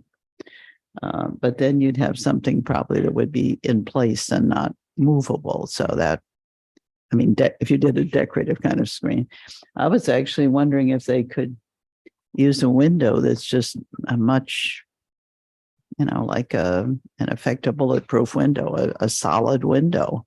It's not great, but it might be preferable to this. He's got some suggestions. Well, there's also vandal resistant glass, which is Yeah. between regular and bulletproof, but there are glasses that are, I'd also just. Tougher, but still Right. transparent. I'd also add that you can't put on a commercial space a new exterior roll down door. It has to be inside of the glass by law. So even in commercial, they're not allowing new ones. Yeah. Okay. So I was thinking, as you're suggesting, it's some kind of glass that just would be tough to break or damage. So anyway, that's where I'm at. I can approve the proposal, but not the gate. But let me just ask you, as we're going around, could you be in favor of an inside gate? I want to see, I guess, what it would look like. The same screen. Yeah. On the inside rather than the outside. What it would look like from the outside, obviously from the outside doesn't, I would want to see a presentation of how it would look from the outside then, and whether it would achieve, be not so perceptible. Right, commissioners, yeah, I think we should step back a little bit. And I think that regulating what's happening on the inside is something that we should step back from, I think, because I think that, as Corey pointed out, people do all sorts of window treatments on the inside. They cover them up and you can never see in, and they do all sorts of things. Our interest in open mesh security grills has always been in the context of storefronts, where we want to encourage transparency looking into the stores. That value isn't what we're looking at here, not preserving. Okay, this is a value, this is a rear facade. This is about privacy into their home. And I think we should shy away from, if somebody wanted to put, those louvers that, those kind of things that shut and it could be closed off the whole time, we'd never look in. And I think we don't regulate that as well. Yeah. On the inside. On the inside. They could have big drapes. They can do all sorts of things. One of the most notorious popular cases here in a long time, that penthouse on top of a building right behind the New York Historical Society. They had permanent roll down full width mesh screens that were, like solar veils, not like this, that were virtually opaque from the outside, that would probably be down. And most of us didn't comment on those at the time. Those were on the inside. That's right. And so what we're talking about here is, I think the commission's jurisdiction on regulating what's happening on the outside is clear and unequivocal. But if they decide to put them on the inside, I think that we're not going to be stipulating what those security gates would look like on the inside. They can do whatever they feel aesthetically or for security reasons they want. And I also asked Abby to put on the screen the visibility shot, just as a reminder, as circled in red, what you actually see and would perceive of this. The opening itself, you would note that, I think, through the mature trees and over these fences and whatnot, but it's unclear how much of anything you really see once you look through the glass to begin with. Mm-hmm. So you're saying, Mark, that the 18-inch depth and the notion behind that, which is to talk about the visibility of things that are in the public realm would not apply in this case? I'm saying is that our general view of what we're regulating on the 18 inches is almost always and exclusively sort of commercial and from the street and what you're looking at. And I think, and the whole point is what you're seeing. And I think this is one of those cases where that doesn't fit very neatly into what we're looking at and how we're analyzing this. Okay, fair. Okay, with all of that good discussion, we'll continue with Commissioner Master. Okay. So I think that the rear yard facade change is approvable. The question is the security gate, and it does have minimal visibility. So I think the exterior security gate, roll down gate is probably not approvable. Thank you, Commissioner Lutfi. Okay, just to divert from this gate question for 1 second. Welcome back to the neighborhood. How wonderful that you're coming back. I'm a Brooklyn girl, and I came back too, and I'm happy to be where I am. So, and it's great that you're taking this house and putting a lot of TLC into it and making it a place where, you know, that can be yours for quite some time moving forward. It's almost refreshing that somebody's coming to us about without asking for an extension on their rear facade. Thank you. And in fact, you're taking off that small addition at the base and keeping your property aligned with everything within the everything that I can see within the donut. So thanks for that as well. And thank you also for, you know, removing the bricks and keeping them on site should they be used again. That's all very positive. And I can appreciate the fact that, you know, as my fellow commissioners can, that, you know, you might want to get a little extra, I would say a lot of extra light within your home. I mean, townhouses and brownstones are notoriously dark, and it's just a wonderful feeling. And to be able to look out and this inside outside feel is fantastic. I also agree, though, that, you know, when you, it is consistent, something that we do regularly on modern additions. We approve double height glass rears, leaving the upper floor windows as original. But I do agree that, first of all, I don't think it's a good idea for us to start a new precedent in a residential neighborhood in the rear facade of a building where we're allowing a commercial structure to, you know, secure for whatever reason the back of a property. So I'm not in favor of it from that standpoint. And I do also agree that there are other ways to approach this. And a very simple way is a security system. If you feel very uncomfortable about what's going on around you. So I'm sorry, but that this particular aspect of your project, I'm not able to approve. Okay, I think we've rounded the table now. And back to me. It seems to me as if, and thank you for Commissioner Lutfi for the many positives that this application does show us. But I think we don't have the votes to approve the exterior roll down gates. And I'm not sure we need to approve anything on the inside if they would like to do that. Or we don't have to even mention that. We just are not approving them. Okay. So is that clear? And could I ask Commissioner Goldblum, would you be willing to make that motion? Okay, thanks. Hold on. Okay. regarding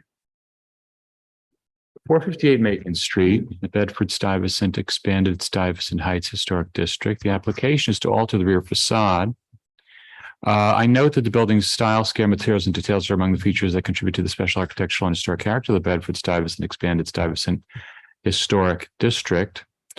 I recommend approval with modifications, finding that the proposed work will not eliminate or damage any significant architectural or historic features, that only the upper portion of the proposed enlarged opening of the rear facade will be visible from a gap in the street wall between the buildings on McDonough Street, that the outer masonry piers will be widened with salvaged brick, helping to offset the change in proportions of masonry glass, and the rear facade will retain the scale and character of an individual row house.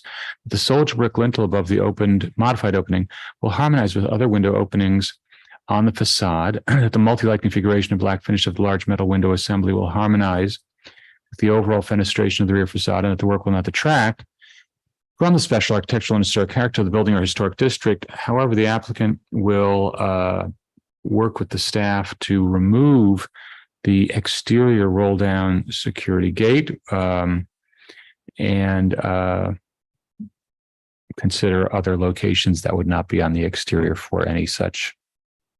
And I think we should just add that the reasons for not approving the rear roll down security gates would be the reason for not approving a roll down security gate on the exterior, as discussed here, would include the fact that such gates are generally seen, almost exclusively seen, as appearances for commercial storefronts that face the street, and neither the applicant nor the commission was aware of any precedents having these gates on rear facade windows in residential districts. Excellent. Commissioner Master, would you second that? Second. Mark, would you call the roll? Vice Chair Bland, Aye. Commissioner Chapin, Aye. Commissioner Chen, Aye. Commissioner Ginsburg, Aye. Commissioner Goldblum, Aye.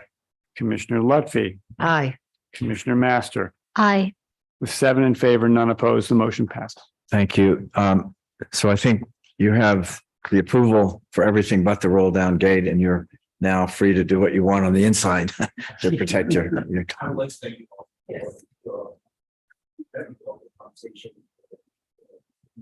Thank you. Yeah, I think you brought to us a precedent setting, and I think we were a little nervous about all that. So, okay, thank you, and good luck, and welcome back home. All right, we'll now move to public hearing item number 5, LPC 22-06134, an application for certificate of appropriateness in the Borough of Brooklyn, block 1681, lot 46, 322 Malcolm X Boulevard in the Bedford-Stuyvesant Expanded Stuyvesant Heights Historic District. This is an altered Italianate style flats building built in 1876, and the application is to legalize facade work and window replacement completed in non-compliance with certificate of no effect 19-36689.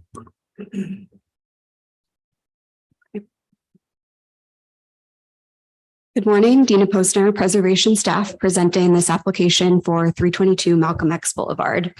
And the applicant is also here to make a brief conclusion and answer any questions. The scope of the application is to legalize work completed in non-compliance with a certificate of no effect. This slide shows the location of the property within the historic district between Bainbridge Street and Decatur Street, and a closer view of that location. These 1940s tax photos show the early 20th century front extensions already present at this building and the neighboring building to the south. And the photo on the right-hand side is of the neighboring building. The 3 items listed here are what are before the commission for legalization. The first is legalizing the replacement of all of the brickwork at the spandrel between the ground and the middle floor instead of just select brick replacement. The second is legalizing the new infill installed in non-compliance at the middle floor, the assembly that was approved to more closely match the historic infill. And the third is legalizing modifications to the size and proportion of the top floor windows. Window replacement was approved, but the windows were not approved to be narrower. And other work will also be addressed at staff level that is in violation. These photos show the condition of the property prior to any work being completed, and this was also the condition at the time of designation in 2013. The spandrel above the ground floor had a stucco coating, and probes revealed existing brickwork, which can be seen in the center and the right-hand photo. These are the rendering and the elevation as approved under the certificate of no effect. At the spandrel between the ground and the middle floors, the brick was approved to be selectively replaced as needed. At the middle floor, the window sills sat directly on the brick soldier course below. And at the top floor, the window replacement was approved, but the replacement windows were not supposed to be narrower than the historic windows. Yes. And this is the existing condition of the property today. At the spandrel, the outer width of bricks was fully replaced instead of select bricks, and there are some differences in the coursing pattern. At the middle floor, the sill of the windows was raised, and the applicant has informed us that this was due to interior floor leveling. At the top floor, the openings and the windows are narrower. The applicants are working with staff to address other work in violation, including reconstructing the parapet at the front extension and adding trim at the storefront. Do we know how much narrower the windows on the third floor are? I'll maybe let the applicant address that when he gives his conclusion. Yeah. And this slide shows the proposed rendering and elevation, and I will outline each item for commission level legalization a little bit further on the following slides. These images show a closer view of the coursing at the spandrel, and the applicant is asking to legalize this condition as is. And the top elevation here is the previously existing condition, and the bottom is the proposed, and some of the differences in the brickwork coursing are identified. At the middle floor, the applicant proposes to legalize the raised sill height in conjunction with adding additional wood trim at the bottom of the window assembly. And this slide shows the details for the windows plus the additional trim. And at the top floor, the applicant proposes to legalize the existing windows in conjunction with adding some additional wood casings at the perimeter. And the projecting lintels would be added as was previously proposed, but not yet completed. And this slide shows the surrounding varied context, both on this side of the street as seen in the right-hand photo and across the street as seen in the left-hand photo. The neighbor directly to the south is part of the same row and has also been modified. It had the same front extension. And the additional 2 row houses to the south of that are dated a year earlier under the same owner and have also been modified. And finally, this slide shows the previous conditions at the left, the previously approved work at the center, and the proposed view at the right. And that concludes the presentation. The applicant would like to give a brief statement. Hi, good morning. My name is Thomas Barry. I'm the applicant. So the owner of the building is also the prime tenant, Tribeca Pediatrics, occupying the ground floor commercial space. He does a lot of development and construction, including for his own spaces, and started this project very enthusiastically. We're very excited after he purchased it to see the historic photos and the details and restore it to that condition. The job got off to a pretty good start. They removed the top cornice, took it back to the shop, restored it, repaired it, had it reinstalled and repainted lovingly. They got so far as recladding the upper floor in the clapboard as approved.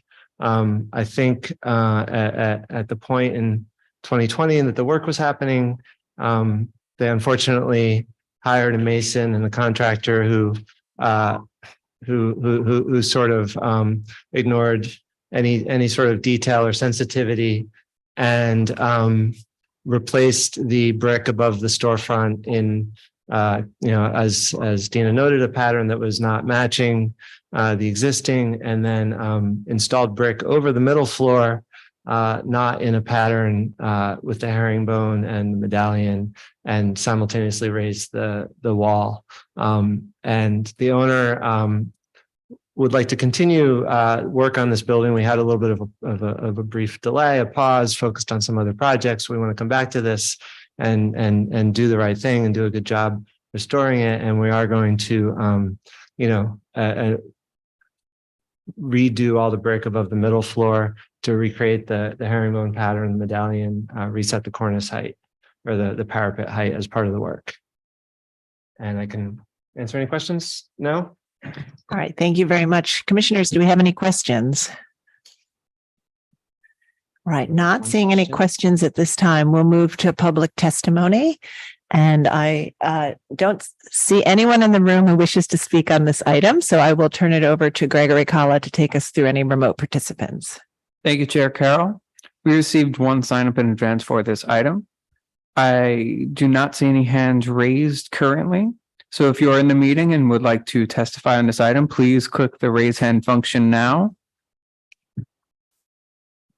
Okay, I do not see any hands raised. So, okay, Evelyn Collier. So Evelyn Collier from Brooklyn CB3, I will promote you to panelist right now. And if you could please unmute your line and state your name for the record, you'll have 3 minutes to speak. Thank you.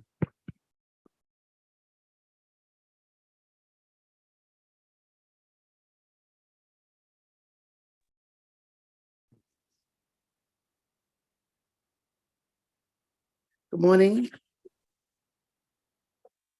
Can you hear me? Hi, good morning. Yes, we can hear you. Okay, the video is not working. I'm having technical issues today. My name is Evelyn Collier. I am representing Community Board 3. This is in reference to certificate of appropriateness for 322 Malcolm X Boulevard, Brooklyn, New York. LPC docket 22-06134. I'll just read the committee comments. The applicant demonstrated willingness to match contextual building details. The historic cornice is restored.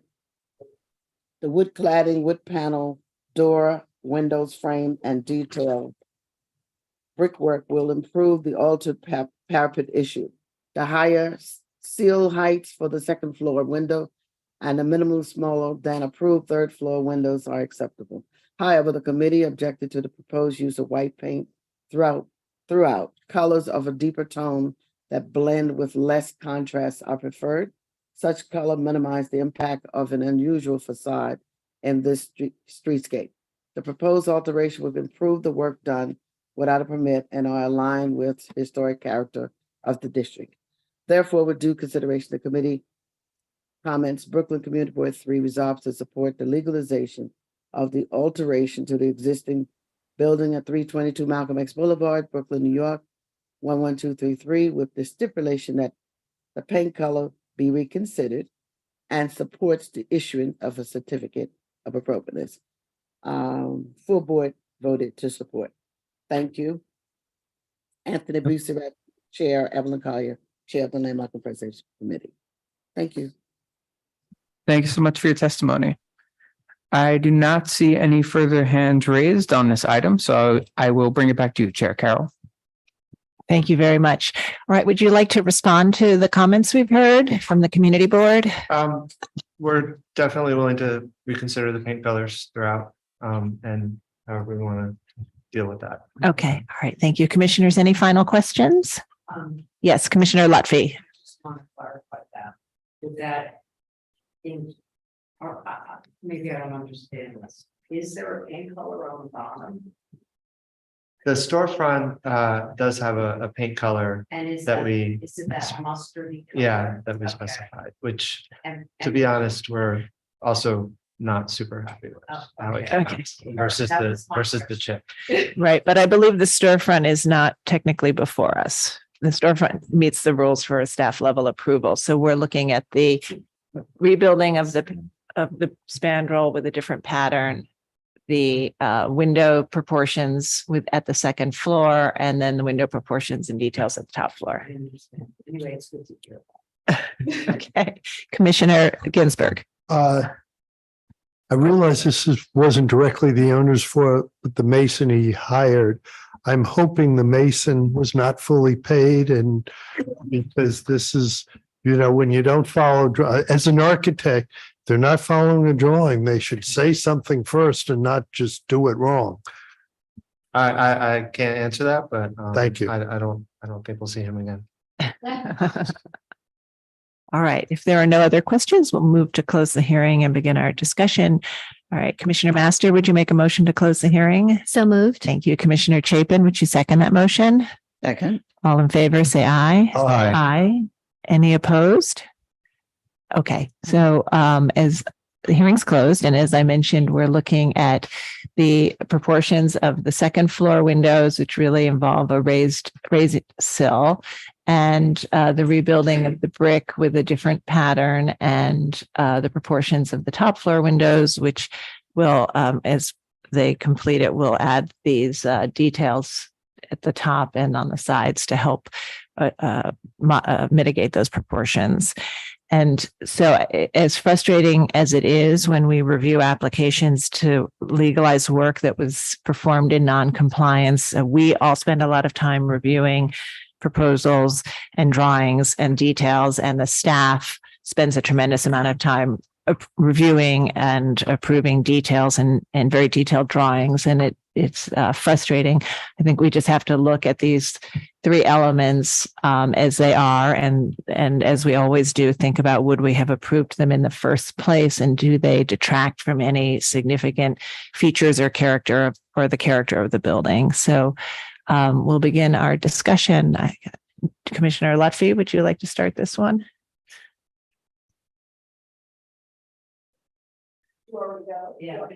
Pick somebody else. Commissioner Master, would you like to go? Sure. First of all, it's a shame. I'm sorry that you had to go through this to the owner. But when I look at the previously proposed and the proposed currently, I think it is appropriate. I understand that the middle floor, you're adding it because there was an issue with the flooring was raised or something like that. And I don't see a big difference in terms of the upper floor previously approved and the current approved. So I think it's appropriate. The only comment I might have is that the white color seems to to really stand out, and it doesn't seem to blend in well with the masonry. Other than that, I think it's appropriate. Commissioner Chapin. Yeah, I agree. I think that the changes to the brickwork will bring it closer to historic condition. And I think that the window proportions on the second and top floor are approvable. Renderings can be very misleading. I'm not as concerned about that white, on the second floor because of the color of the top floor. And if it's, sort of and keep, going close to that color, I'm not so sure that it's going to be really an issue. It could be, then we get with the staff, I guess, as to a new color for it. But, I'm at the moment, I could just approve it as presented. Thank you. Commissioner Goldblum. Thanks. I think that the comments about the color are spot on. I think that the historic record shows that the darker colors were here, it'll hide a lot of sins. I do agree that the added trim on the third floor is an appropriate solution. The rebuilding of the parapet at the third floor looks fine to me. The only concern that I have is the sill height on the second below the second floor windows. I believe that should be built up to the underside of the sill. It can be done with brick. It can be done with precast, some combination thereof. But I think that that relationship is important, and that's infill below just looks like a boo-boo. And I would suggest that be modified with staff. But the paint color will really help a lot here. Okay, Commissioner Ginsburg. In general, I think it's approvable. I agree on the paint color of looking at something that isn't so starkly white. I don't think it has to be dark, but not white. And besides that, it's approvable. Okay, thank you. Commissioner Chen. Looking on the positive side, just looking at the original conditions, that's the silver lining here. And I do agree with the comments from Commissioner Mastro and Commissioner Goldblum about the color. I think the thing and Commissioner Goldblum does have a good point about that break on the sill area. So I would like to see what the rest of the commission thinks. Okay, thank you. Vice Chair Bland. I'm all in with color. Darker color, I think, will improve this a lot. Otherwise, I can accept it as is. I'm not too worried about the parapet coming up higher. Okay, Commissioner Lutfi. So this is an applicant that's has a lot of experience doing these kinds of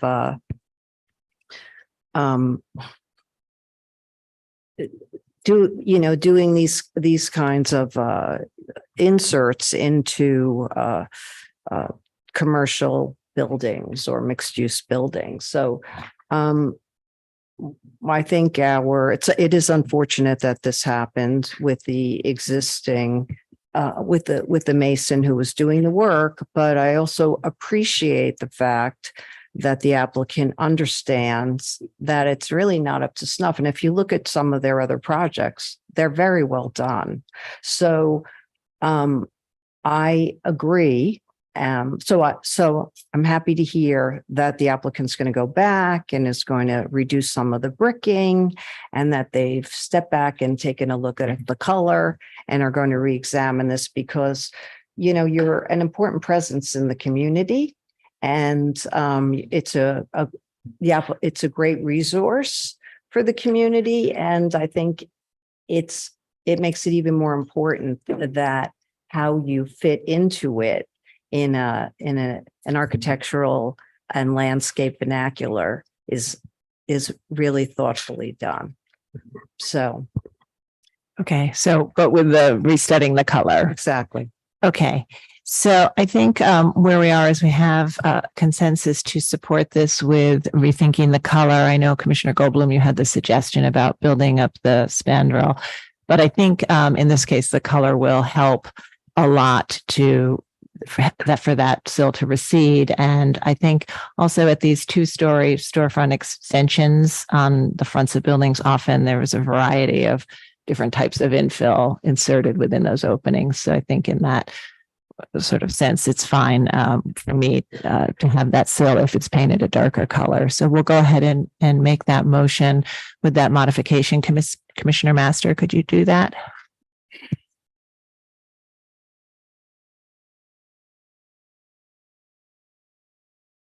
In the matter of LPC 22-06134, 322 Malcolm X Boulevard, in the Bedford-Stuy Expanded Stuyvesant Heights Historic District.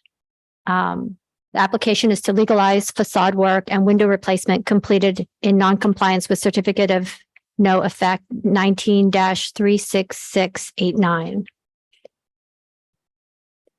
I note that the building style, scale, materials, and details are among the features that contribute to the special architectural and historic character of the Bedford-Stuyvesant Expanded Stuyvesant Heights Historic District.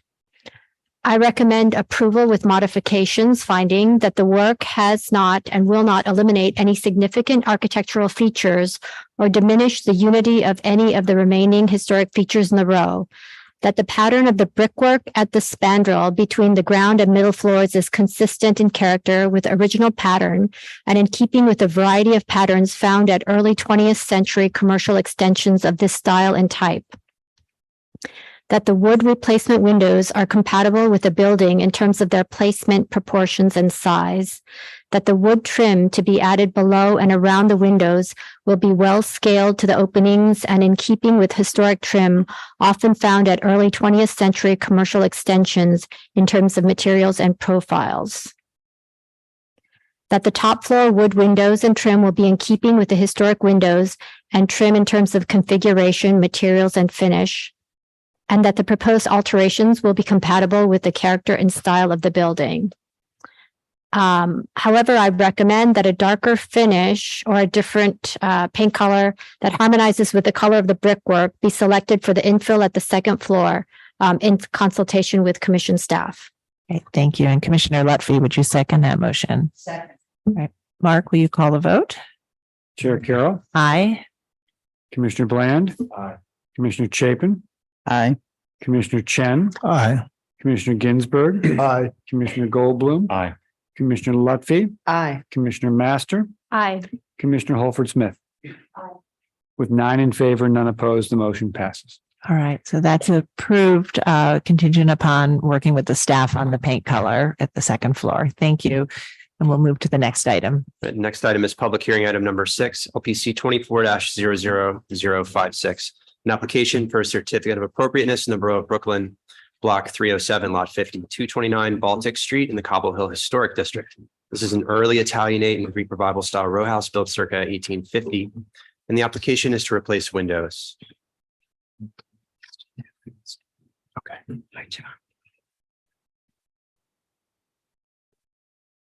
Morning. My name is Josh Pulver. I'm an architect in New York City, and I'm here representing St. Anne's School. This is their headmaster's residence, and we're proposing an exterior window renovation on the front facade. My understanding is that the 2/2 on the ground floor, 2/2 or 4/6 on the parlor level, and 2/2 or 4/4 are what's approvable at staff level. And we are here arguing for a 1/1 configuration. We are in the Cobble Hill landmark district. That's the map up in the upper left-hand corner. You can see the site is indicated. On the right is basically just a density study, which is not really reflective of the application, but shows the property and the additions in the back. Lower left-hand side is current condition of the property. There's construction across the street, so there's a dumpster in the way. We've got the designation photo is item 4, and then on the farthest most right is the historic 1939 tax lot photo, and we are slightly obscured by window shades, but it's an existing 1/1 configuration there. Moving to the next slide. Wow, this is sensitive. This is our front. Oops. This is the front elevations. On the left, you have existing. On the right, you have proposed. So we're showing the existing 1/1 configuration and replacement of the 1, 2, 3, 4, 5, 6, 7, 10 windows. These are the configuration of the windows and pictures of the existing. So you have the tall parlor level on the upper, and then the garden level with the window guards on the lower level. And these are the basic sizes. They're full brick replacements. These are our details, existing conditions on the left, proposed conditions. We're within 1/8 to 1/4 of the existing sight lines, and it is a proposed aluminum clad product that we are proposing. These are the basic configuration of the historic tax lot photos on the even and the odd side, showing originally, or in 39, 40, what was a 1/1 configuration, which on the odd side is pretty much the bulk of the block. And then on the even side, it's 1, 2, 3, 4, 5 buildings. And then this is basically an indication of current configurations where we have 1/1s on the evens, on the odd side on the left, and the configuration on the right. And this is the rear facade, which we're also proposing for a minor window replacement, but I believe we can handle that at staff level. So I think the basic argument here is that there's a varied series of window conditions, but the prominent window configurations in both historic tax lot photos and currently are 1/1s And that is our client's preference and what we're arguing for here. That's what I have. Thank you. Thank you. All right, commissioners, do we have any questions? All right, let's see if we have any testimony. Is there anyone in the room who wishes to speak on this item? Noting that there is no one in the room to speak on this item, I will turn it over to Gregory Collett to take us through any remote participants. Thank you, Chair Carroll. We have a couple of remote participants with their hands raised. So first, we'll be hearing from Christina Conroy from the VSNY. So Christina Conroy, I am promoting you to panelist right now. And if you could please unmute your line and state your name for the record, you'll have 3 minutes to speak. Thank you.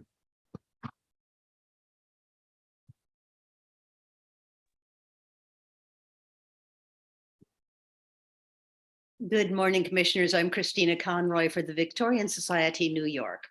The Victorian Society continues to urge that replacement 1/1 windows in row houses be of painted wood and not aluminum clad. However, for this 1850 building, we think the original windows might well have been 2/2.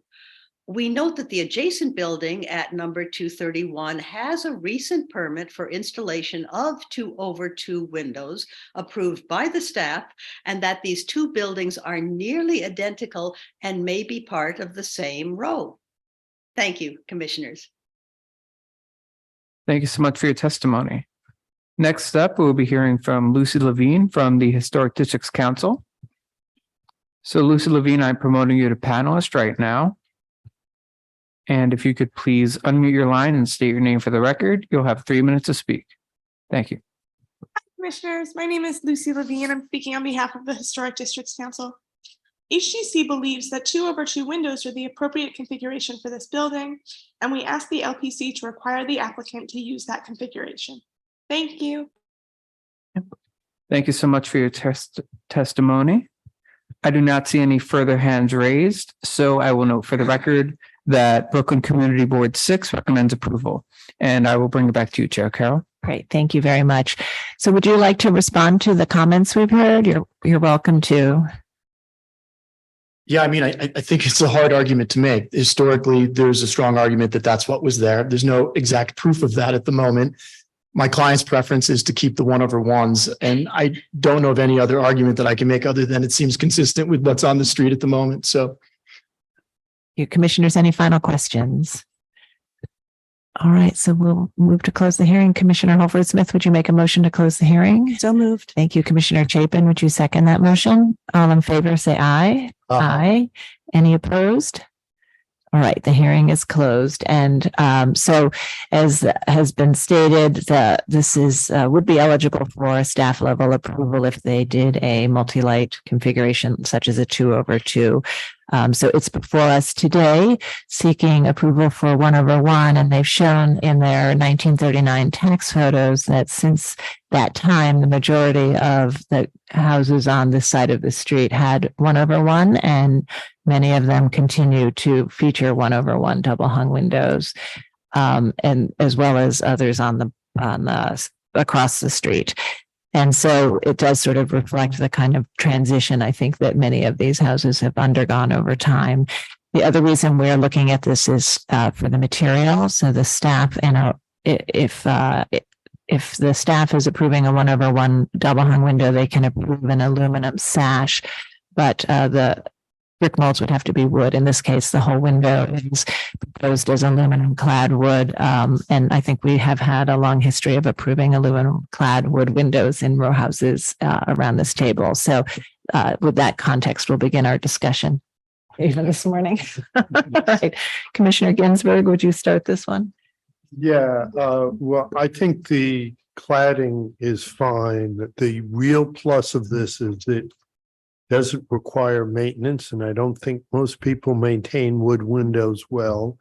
And that from a more than a 2-foot distance, you probably can't tell the difference. I'll be curious what the other commissioners say, but given that most of the windows on the block were 1/1 with the historic photos, I don't really see a problem with allowing the 1/1. Okay, thank you. Commissioner Chen? Yeah, I'm in agreement with Commissioner Ginsburg. The dominance or the predominance of the pattern on the street justify it. Okay, Vice Chair Bland. 1/1 are fine with me because of the reasons that have just been stated. And I want to amplify what Commissioner Ginsburg just said about clad wood windows, because we keep hearing from various elements of preservation activists that that they want wood. And I think I understand the point, the conceptual point, but I think it's a preservation advantage at this point in our lives to recognize that people don't maintain, and it's hard to maintain wood windows in a way that clad with the right color clad can do. So to me, it's a preservation issue, even though I recognize that those who are suggesting wood are also very ardent preservationists. I just want to go on record as saying that. Okay, thank you very much. Commissioner Lutfi. Thanks, Fred, for that addition. And I agree with my fellow commissioners. I think it's approvable. All right, Commissioner Master. I agree. It's appropriate. Okay, Commissioner Holford Smith. I agree. It's appropriate. Okay, and Commissioner Chapin. Yeah, I agree. It's appropriate. And, earlier, I asked a question about of the architects in town about the wood clad windows, and there was a consensus that it was actually appropriate and in many cases way superior.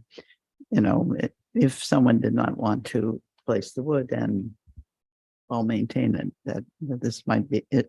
Could be, in fact, a better solution. So, yes, I agree that this is an appropriate proposal.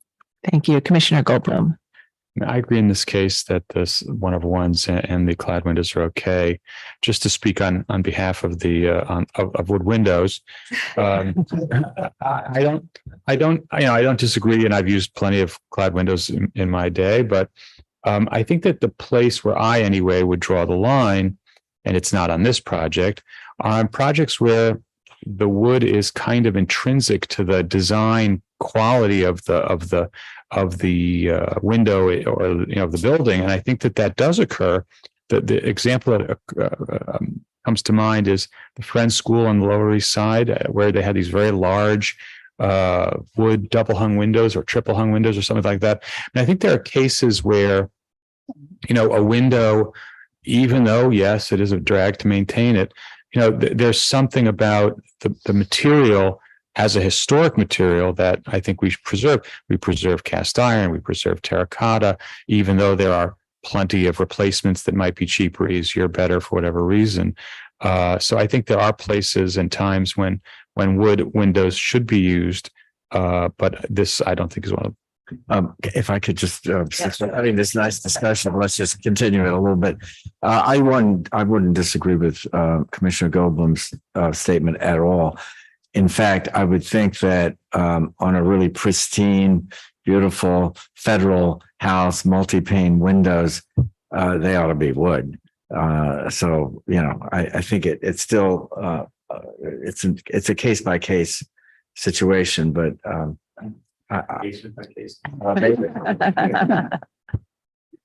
Okay, great. Well, I think we all agree that they are appropriate in this instance. So Commissioner Ginsburg, would you make the motion? With pleasure.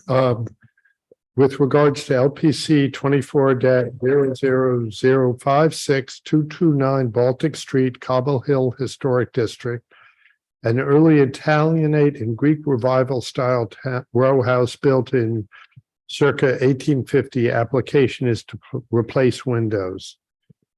I note that the building style, scale, material details are among the features that contribute to the special architectural and historic character of the Cobble Hill Historic District. I further note that all the windows are replaced prior to designation.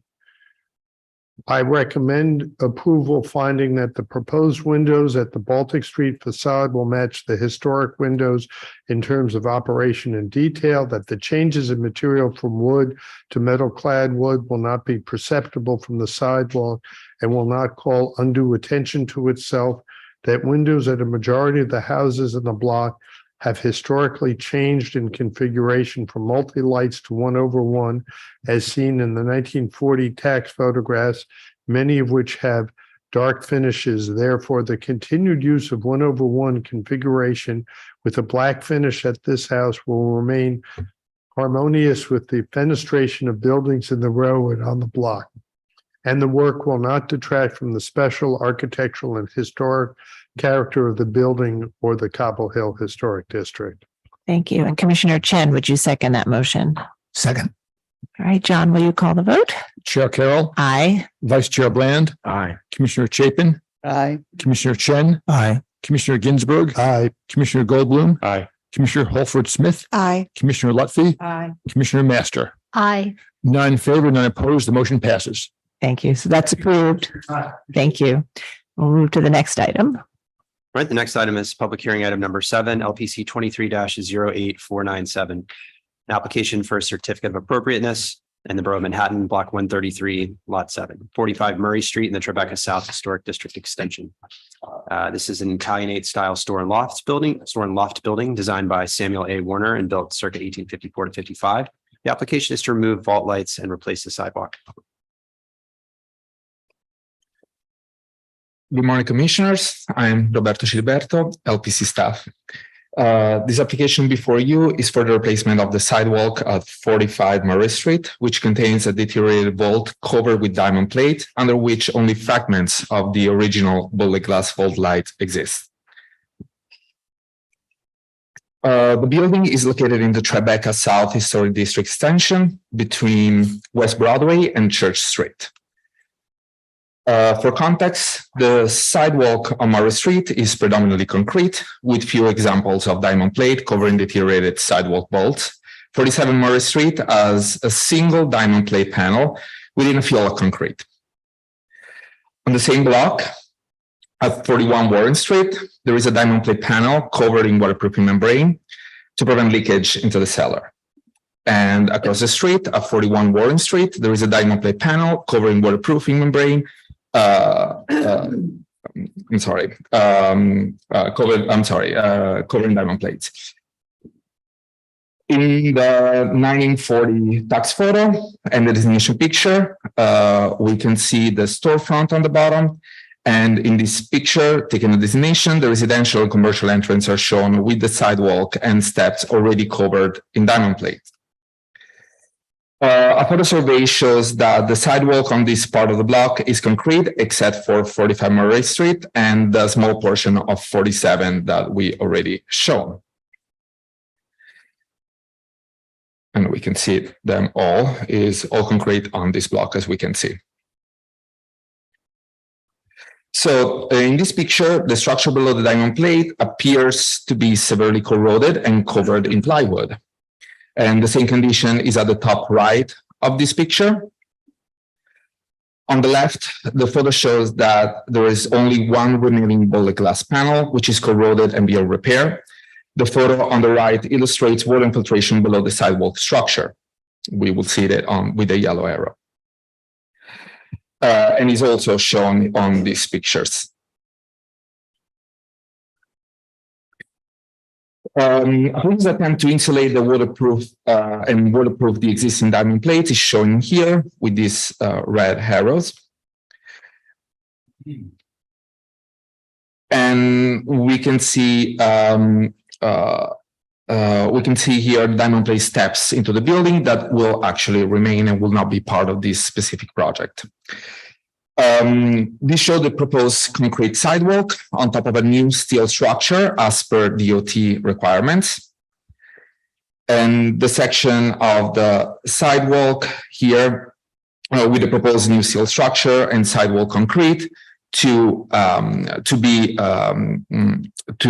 match the adjacent sidewalk concrete.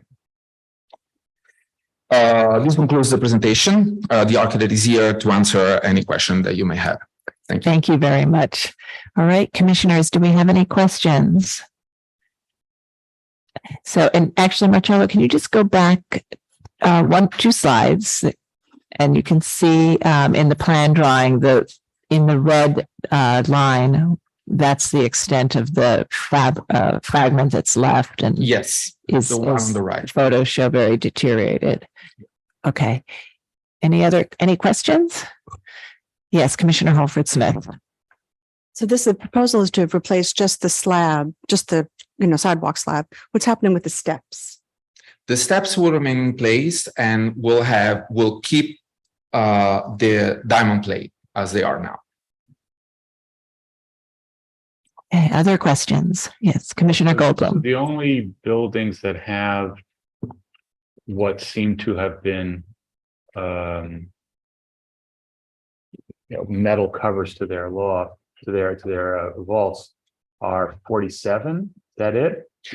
So the building that we are seeing now is the only one that has the full sidewalk in vaulted light, which is covered. While inside the one next to it, 47, has just a small portion of it, which we don't know what is covering, possibly an edge, but we haven't. This is the picture.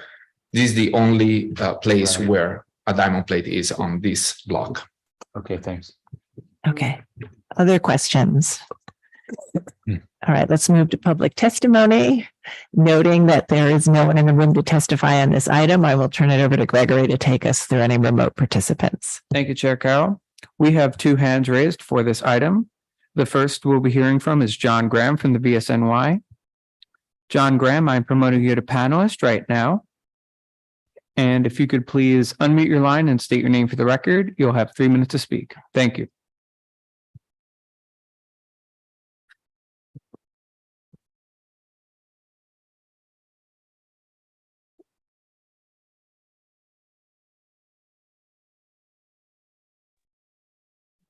Good afternoon, Commissioners. John Graham for the Victorian Society in New York. Distinctive 19th century paving in bullet glass set in cast iron armatures have disappeared from too many historic warehouses. In the sidewalk replacement proposal, the panel of surviving glass vault lights warrants more consideration than destruction. The applicant should research, with the guidance of the LPC staff, ways to replace the existing panel of vault lights as part of the sidewalk replacement project. Circle Redmont makes replicas of historic vault lights. With proper detailing and adequate waterproofing, the new sidewalk with the replaced vault light panel can be durable, distinctive, and respectful of this 1855 building. We recommend that the applicants revise this scheme to include a panel of vault lights as part of the new sidewalk installation. Where the vault light panels are missing entirely, they would ideally be replaced with new ones. But at a minimum, the historic presence of the vault should be recognized by installing a strip of diamond plate or similar material adjacent to the building to reflect the vault location. This material can be placed on top of a fully waterproofed concrete vault cover. Thank you, Commissioners. Thank you so much for your testimony. Next up, we'll be hearing from Lucy Levine from the Historic Districts Council. So Lucy Levine, I'm promoting you to panelist right now. And if you could please unmute your line and state your name for the record, you'll have 3 minutes to speak. Thank you. Hi, Commissioners. My name is Lucy Levine. I'm speaking on behalf of the Historic Districts Council. HDC finds the proposed elimination of vault lights to be inappropriate. The sidewalk can and should be replaced with new vault lights installed to match the original condition. Thank you. Thank you so much for your testimony. I do not see any further hands raised for this item, so I will note for the record that Manhattan Community Board 1 recommends approval, and I will bring it back to you, Chair Carroll. All right, thank you very much. I'd like to give you the opportunity to respond to some of the comments we've heard in the testimony. Just come to the mic and state your name for the record. Thanks. Ryan O'Connor, architect. Well, it's very cost inhibitive to do this. I did look into it somewhat. I think it's just $100,000 just for the lights alone. Never mind the whole structure and ripping everything apart. Nobody else here, like the building next door, number 47, has this plate, which is just laid on top of concrete. The owner was here now. Said the last rain we had, she was able to go out there and step on it and actually squeeze out the water from below it. just don't feel like it's fair on the owner to have to go through this. Okay, thank you. Commissioners, any final questions? All right, let's, Commissioner Chapin, would you make a motion to close the hearing? So moved. Thank you. Commissioner Goldblum, would you second that motion? All in favor, say aye. Aye. Aye. Any opposed? Okay, the hearing is closed and we will begin our discussion. And as we know, the glass and cast iron vault lights that line the streets, particularly in Soho, but also in Tribeca and NoHo, are have been considered significant features, and that is why the removal of it is before us. And I think we go to great extent to try to preserve what's salvageable, and we've often approved consolidating it and then allowing replacement elsewhere. We've also allowed removal of extremely deteriorated panels and just doing a diamond plate steel in the sidewalk to serve as a memory. So those are all approaches we've taken. In this case, this is not a block with a continuous zone at the front of the buildings that has vault lights or other metal, even diamond plate covers. And so this context may be something you should consider or could consider. The other thing is, I think that the extent of the fragment that is actually remaining is much smaller than we are usually looking at when we review these applications. So again, that also is something I think that you can consider. So we'll begin our discussion. Commissioner Chen, would you like to start this one? Yeah, be glad to. I think, Chair Carroll, you said the right word, which is that this is the last fragment of it, and given the proportion, this is not something that we normally ask an applicant to fully restore, and given the cost, so I can find that appropriate. Okay, thank you, Vice Chairman. I can accept it as well for the same reason. I just want to add, that these vault lights, we love them and we should love them, but they are a problem. I remember eating in a restaurant at the hotel, forgot the name of it, right there on Soho, maybe the Soho Hotel. It recently restored vault lights, and during the rainstorm,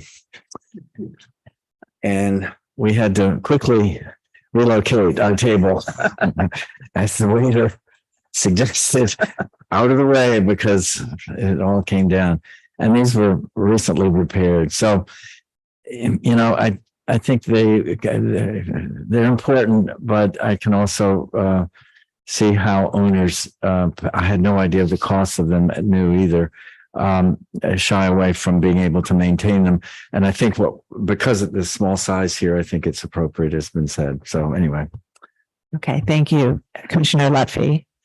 I agree both about the vault lights and about the using the concrete to replace the diamond plate. Great. Commissioner Master. I agree with the other commissioners' comments. It's appropriate. Right. Commissioner Holford Smith. Yeah, sadly, I agree. Given the context, not very much remaining other locations of vault lights. I just hope that they work with staff to make sure that this conditions around the steps are properly waterproof, because that looks like it is in need of attention as well. Okay. Right. Commissioner Chapin. Yeah, I agree with the comments of other commissioners about this particular location because of the small extent of it and the lack of others in the vicinity at all. But I do take some exception with the applicants seem to think that diamond plate is necessarily going to leak, and we are routinely approving diamond plate as a memorial for former vault lights that either had to be removed or in poor condition. Obviously, if you've got a substrate of, vault lights are in poor condition and the diamond plate is in poor condition, you're going to have leakage. But I think that it's having diamond plate as a replacement for an existing vault light situation is totally appropriate, and we should continue to do that. On occasion, we've been able to have restoration of the vault lights, which is terrific, but we we rarely, I think required that just because it's frequent that they are in very poor condition. So anyway. Okay, thank you. Thank you, Commissioner Goldblum. I do agree in this case that this is an appropriate request, but I gotta say that I don't remember a case in the last number of years where we have approved vault lights. Maybe we didn't see it because they're staff level, but I do remember many cases where we've either accepted their removal and replacement with diamond plate, or their covering with diamond plate, or even like this, their replacement with sidewalk. And I think that in the process, drip by drip, so to speak, we're losing an element, a tool in the palette of urban historic New York, and that's not okay. That said, I recognize the expense of these things and their fragility, but I think this might be a place where the staff can try to identify alternates that and I know there are like set like kind of glass block into the ground. There are glass plates into the ground. We've seen that on different projects. I think that we should try to find staff level approvable materials that don't cost an arm and a leg, that can take the place of diamond plate as placeholders for these elements. Because if we're not going to be able to get, Circle Redmont to give these things warranties without, a new mortgage, I think that there has to be. It's too important to like this big part of the city to let that all go. And I think we're piece by piece, reasonable by reasonable request, we're letting it go. And I think that we should figure out a way not to. Thank you. Commissioner Ginsburg? Approvable, and I want to add to both what Commissioner Goldblum and Commissioner Bland have said. I live in a building with some vault lights. They leak like a sieve. They seem, and we had to replace some with new ones, but they're also a major maintenance issue and a major safety issue, because the little glass round pieces seem to get pushed through. And if you're walking with a high heel or something, you could have a real problem. And to respond to Commissioner Goldblum, we've used walkable skylights. You can buy a modern walkable skylight that doesn't leak, which would have some of the remnants of at least that there was light that came through here, that would, though not inexpensive compared to the vault lights, are relatively inexpensive. And I would add, we did it at a passive house building. You can even get them pretty well insulated. Great. Thank you very much. All right. So I think in this case, we can go ahead and make a motion to approve. Commissioner Chen, would you make that motion?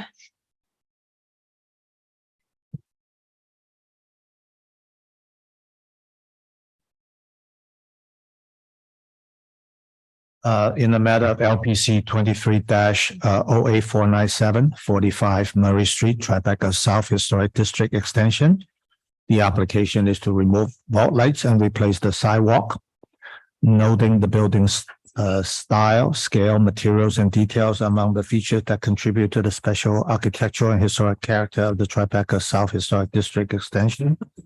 I recommend approval, finding that the only remaining fragment of the cast iron vault lights below the protective diamond plate covering is severely corroded and beyond repair, and that there are no remaining exposed vault lights in this streetscape and only a small amount of diamond plate panels on this block. That the proposed concrete sidewalk will be tinted and scored to match adjacent sidewalks, resulting in a harmonious and continuous sidewalk treatment. That the existing diamond plate coverings and underlying conditions will be retained at the entrance steps, and that the proposed work will not detract from the special architectural and historic character of the building or the Tribeca South Historic District Extension. Thank you. And Commissioner Ginsburg, would you second that motion? Second. Okay, John, will you call the vote? Chair Carroll. Aye. Vice Chair Bland. Aye. Commissioner Chapin. Aye. Commissioner Chen. Aye. Commissioner Ginsburg. Aye. Commissioner Goldblum. Aye. Commissioner Holford Smith, Aye. Commissioner Lutfi, Aye. Commissioner Master. Aye. None in favor, none opposed, the motion passes. That's approved. Thank you. And we're now going to move to our research department item. And I'm going to introduce in a second Timothy Fry, our Director of Special Projects and Strategic Planning, and Margaret Herman, our Deputy Director of Research, to present our item for calendaring today. Good afternoon, Chair Carroll and Commissioners. Your research item this afternoon is LP 2677, the New York Public Library Tremont branch at 1866 Washington Avenue in the Bronx, Block 2918, Lot 1. The item proposed for the Commission's calendar is a two-story neo-federal style library designed by Carrere and Hastings and built in 1905. Presenting is Sarah Eccles. Sarah, if you could just click on your screen using the mouse, then you can advance the slides using your arrow keys. Great, thank you. Good afternoon. I'm Sarah Eccles from the Research Department presenting the Tremont branch of the New York Public Library. The Tremont branch was the sixth library of 67 circulating libraries constructed from the steel magnate Andrew Carnegie's donation in 1901, which created the most extensive library system in the country. The Tremont Library was one of 14 Carnegie libraries designed by the prominent architecture firm Carrere and Hastings, and it has remained in remarkable condition. The Tremont Branch Library is located in the East Tremont neighborhood of the Bronx at the corner of East 176th Street and Washington Avenue. This neighborhood was named in 1856 to reflect the three hills or mounts in the area, Mount Eden, Mount Hope, and Fairmount. The village developed quickly, and by the early 19th century, Tremont had a fire department, a post office, and a circulating library. Many of the branch libraries were pre-planned immediately following Carnegie's donation in 1901. The Tremont Library is labeled as number 5 on the map for the planned Carnegie sites. The cornerstone of the Tremont branch was laid on January 21st, 1904, and it was completed in July of 1905. The libraries were opened in populated areas on busy streets where the reading rooms were strategically placed close to the sidewalk to draw people in. Community branch libraries like Tremont reflected Carrere and Hastings' stately, classically inspired aesthetic used to make libraries easily recognizable to the public. The Tremont Library was constructed across the street from the Bronx Free Library, which operated out of the Trinity Congregation Church. The Free Library was established in 1901, and when the Tremont branch opened in 1905, the Bronx Free Library closed, giving its 10,000 books to the Tremont branch. The early success of the Tremont branch was likely attributed in large part to the community's familiarity with this intersection as a home to their library. Carrere and Hastings, one of the most prominent Beaux Arts architecture firms in 20th century New York, designed the New York Public Library's central branch in Manhattan. The firm was also a part of the architect committee, which set the design standards for the branch library system and designed 14 branch libraries, which fell into 3 general categories: mid-block libraries like the Muhlenberg branch in Manhattan, small freestanding libraries like the Tottenville branch on Staten Island, and libraries set on prominent corners like the Hunts Point branch in the Bronx, where libraries on the corner were most common. The Tremont Branch building was extended by one bay between 1915 and 1916, shown on the image on the right, using leftover funds from the Carnegie donation. This extension increased space for book circulation and the children's reading room. The now 6-bay, 2-story building is a classical revival corner brick building designed by Carrere and Hastings. The building has a partial 3rd story for a janitor's apartment. The building features a limestone trim with limestone keystones on the 1st floor in the arch windows, a projecting band course between the 1st and 2nd floors, limestone enframelments on the 2nd floor windows, a denticulated cornice, and parapet panels. Due to the extension, what was originally a central entrance is now an asymmetrical entrance. The building also has a side entrance and a basement entrance on East 176th Street. In the early 20th century, Tremont's population was primarily European immigrants. By 1920, the area was home to a large Russian and Austrian Jewish population, with a minority population of Western European immigrants. This community remained through the 1930s. The 1938 Red Line Report noted 15% of the population as Black and Latino people, However, it was not until the 1950 census that the Puerto Rican population of Tremont, specifically surrounding the Tremont Library, was most evident. The Tremont branch held lectures and events to educate the public in a wide variety of subjects. The programs were largely informed by the demographics of Tremont and what the librarian saw as beneficial to the community, which changed as the needs of the community evolved. The librarian strived to serve the multicultural community of Tremont from its opening day. The librarians of Tremont regularly met with the community and set up different groups. In 1908, they established one of the first girls' reading clubs in the branch system. The female librarians of Tremont also regularly expressed their ideas for programs, ways to reach non-native English speakers better, and recorded their insights, the advantages provided to immigrants by the library. The Tremont branch became heavily involved in literacy education for the neighborhood. In the 1950s, it became one of the foremost branch libraries for books, literatures, and programs on Jewish culture, history, and the Hebrew and Yiddish languages. And later, in 1967, it participated in the South Bronx Library Project, which funded Spanish language books, programming, and bilingual staff as the number of residents from Puerto Rico increased in the area. The exterior of the Tremont branch remains remarkably intact, including its stone and ironwork. The library had several renovations over its lifetime, including an interior renovation in the 1950s, closing the library for several months. When it reopened, the public rushed in to use the space once again, showcased in the New York World's Telegraph photo of a child enthusiastically reading a book upside down. The Tremont branch also had interior renovations in 2009 to make the library more accessible and to restore the interior character seen in the bottom photos. Part of Carnegie's conditions for host donation tasked the city with stewardship of the libraries, a task evidently carried out in the Tremont branch. The Tremont branch library's significance lays beyond its impressive architecture. The librarians of Tremont worked hard to reach the members of their community, connect with them through books, and meet their needs while advocating for more services at the library. The Tremont Library represents the symbiotic relationship libraries created almost instantaneously with their surrounding neighborhoods. The research department recommends that the Landmarks Preservation Commission votes to calendar the Tremont branch of the New York Public Library for consideration as an individual landmark. Thank you. Thank you, Sarah. Commissioners, do we have any questions for either Sarah or Margaret or Tim? Yes, Commissioner Chen. I just want to commend the research staff for a story well told, and I love your photographs. And those are very heartwarming historic photographs. Well done. Thank you. Any other comments or questions?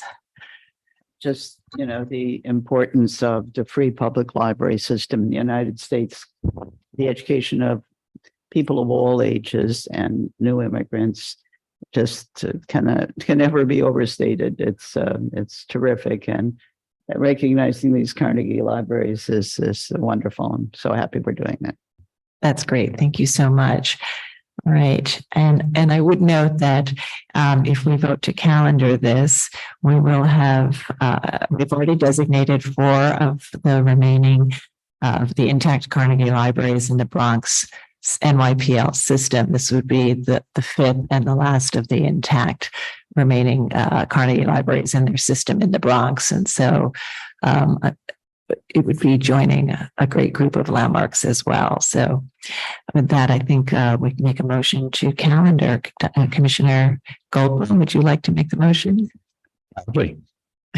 All right. Commissioner Chapin, would you second that motion? Second. All right. All in favor, say aye. Aye. Any opposed? All right. It is officially calendared, and we will hold a hearing in the very near future. Thank you very much. All right. And so we are going to break for lunch. We'll all ask all participants on Zoom to voluntarily exit the meeting at this time so that you don't have difficulties should you wish to rejoin after the lunch period. And we will return at 12:40. Thank you.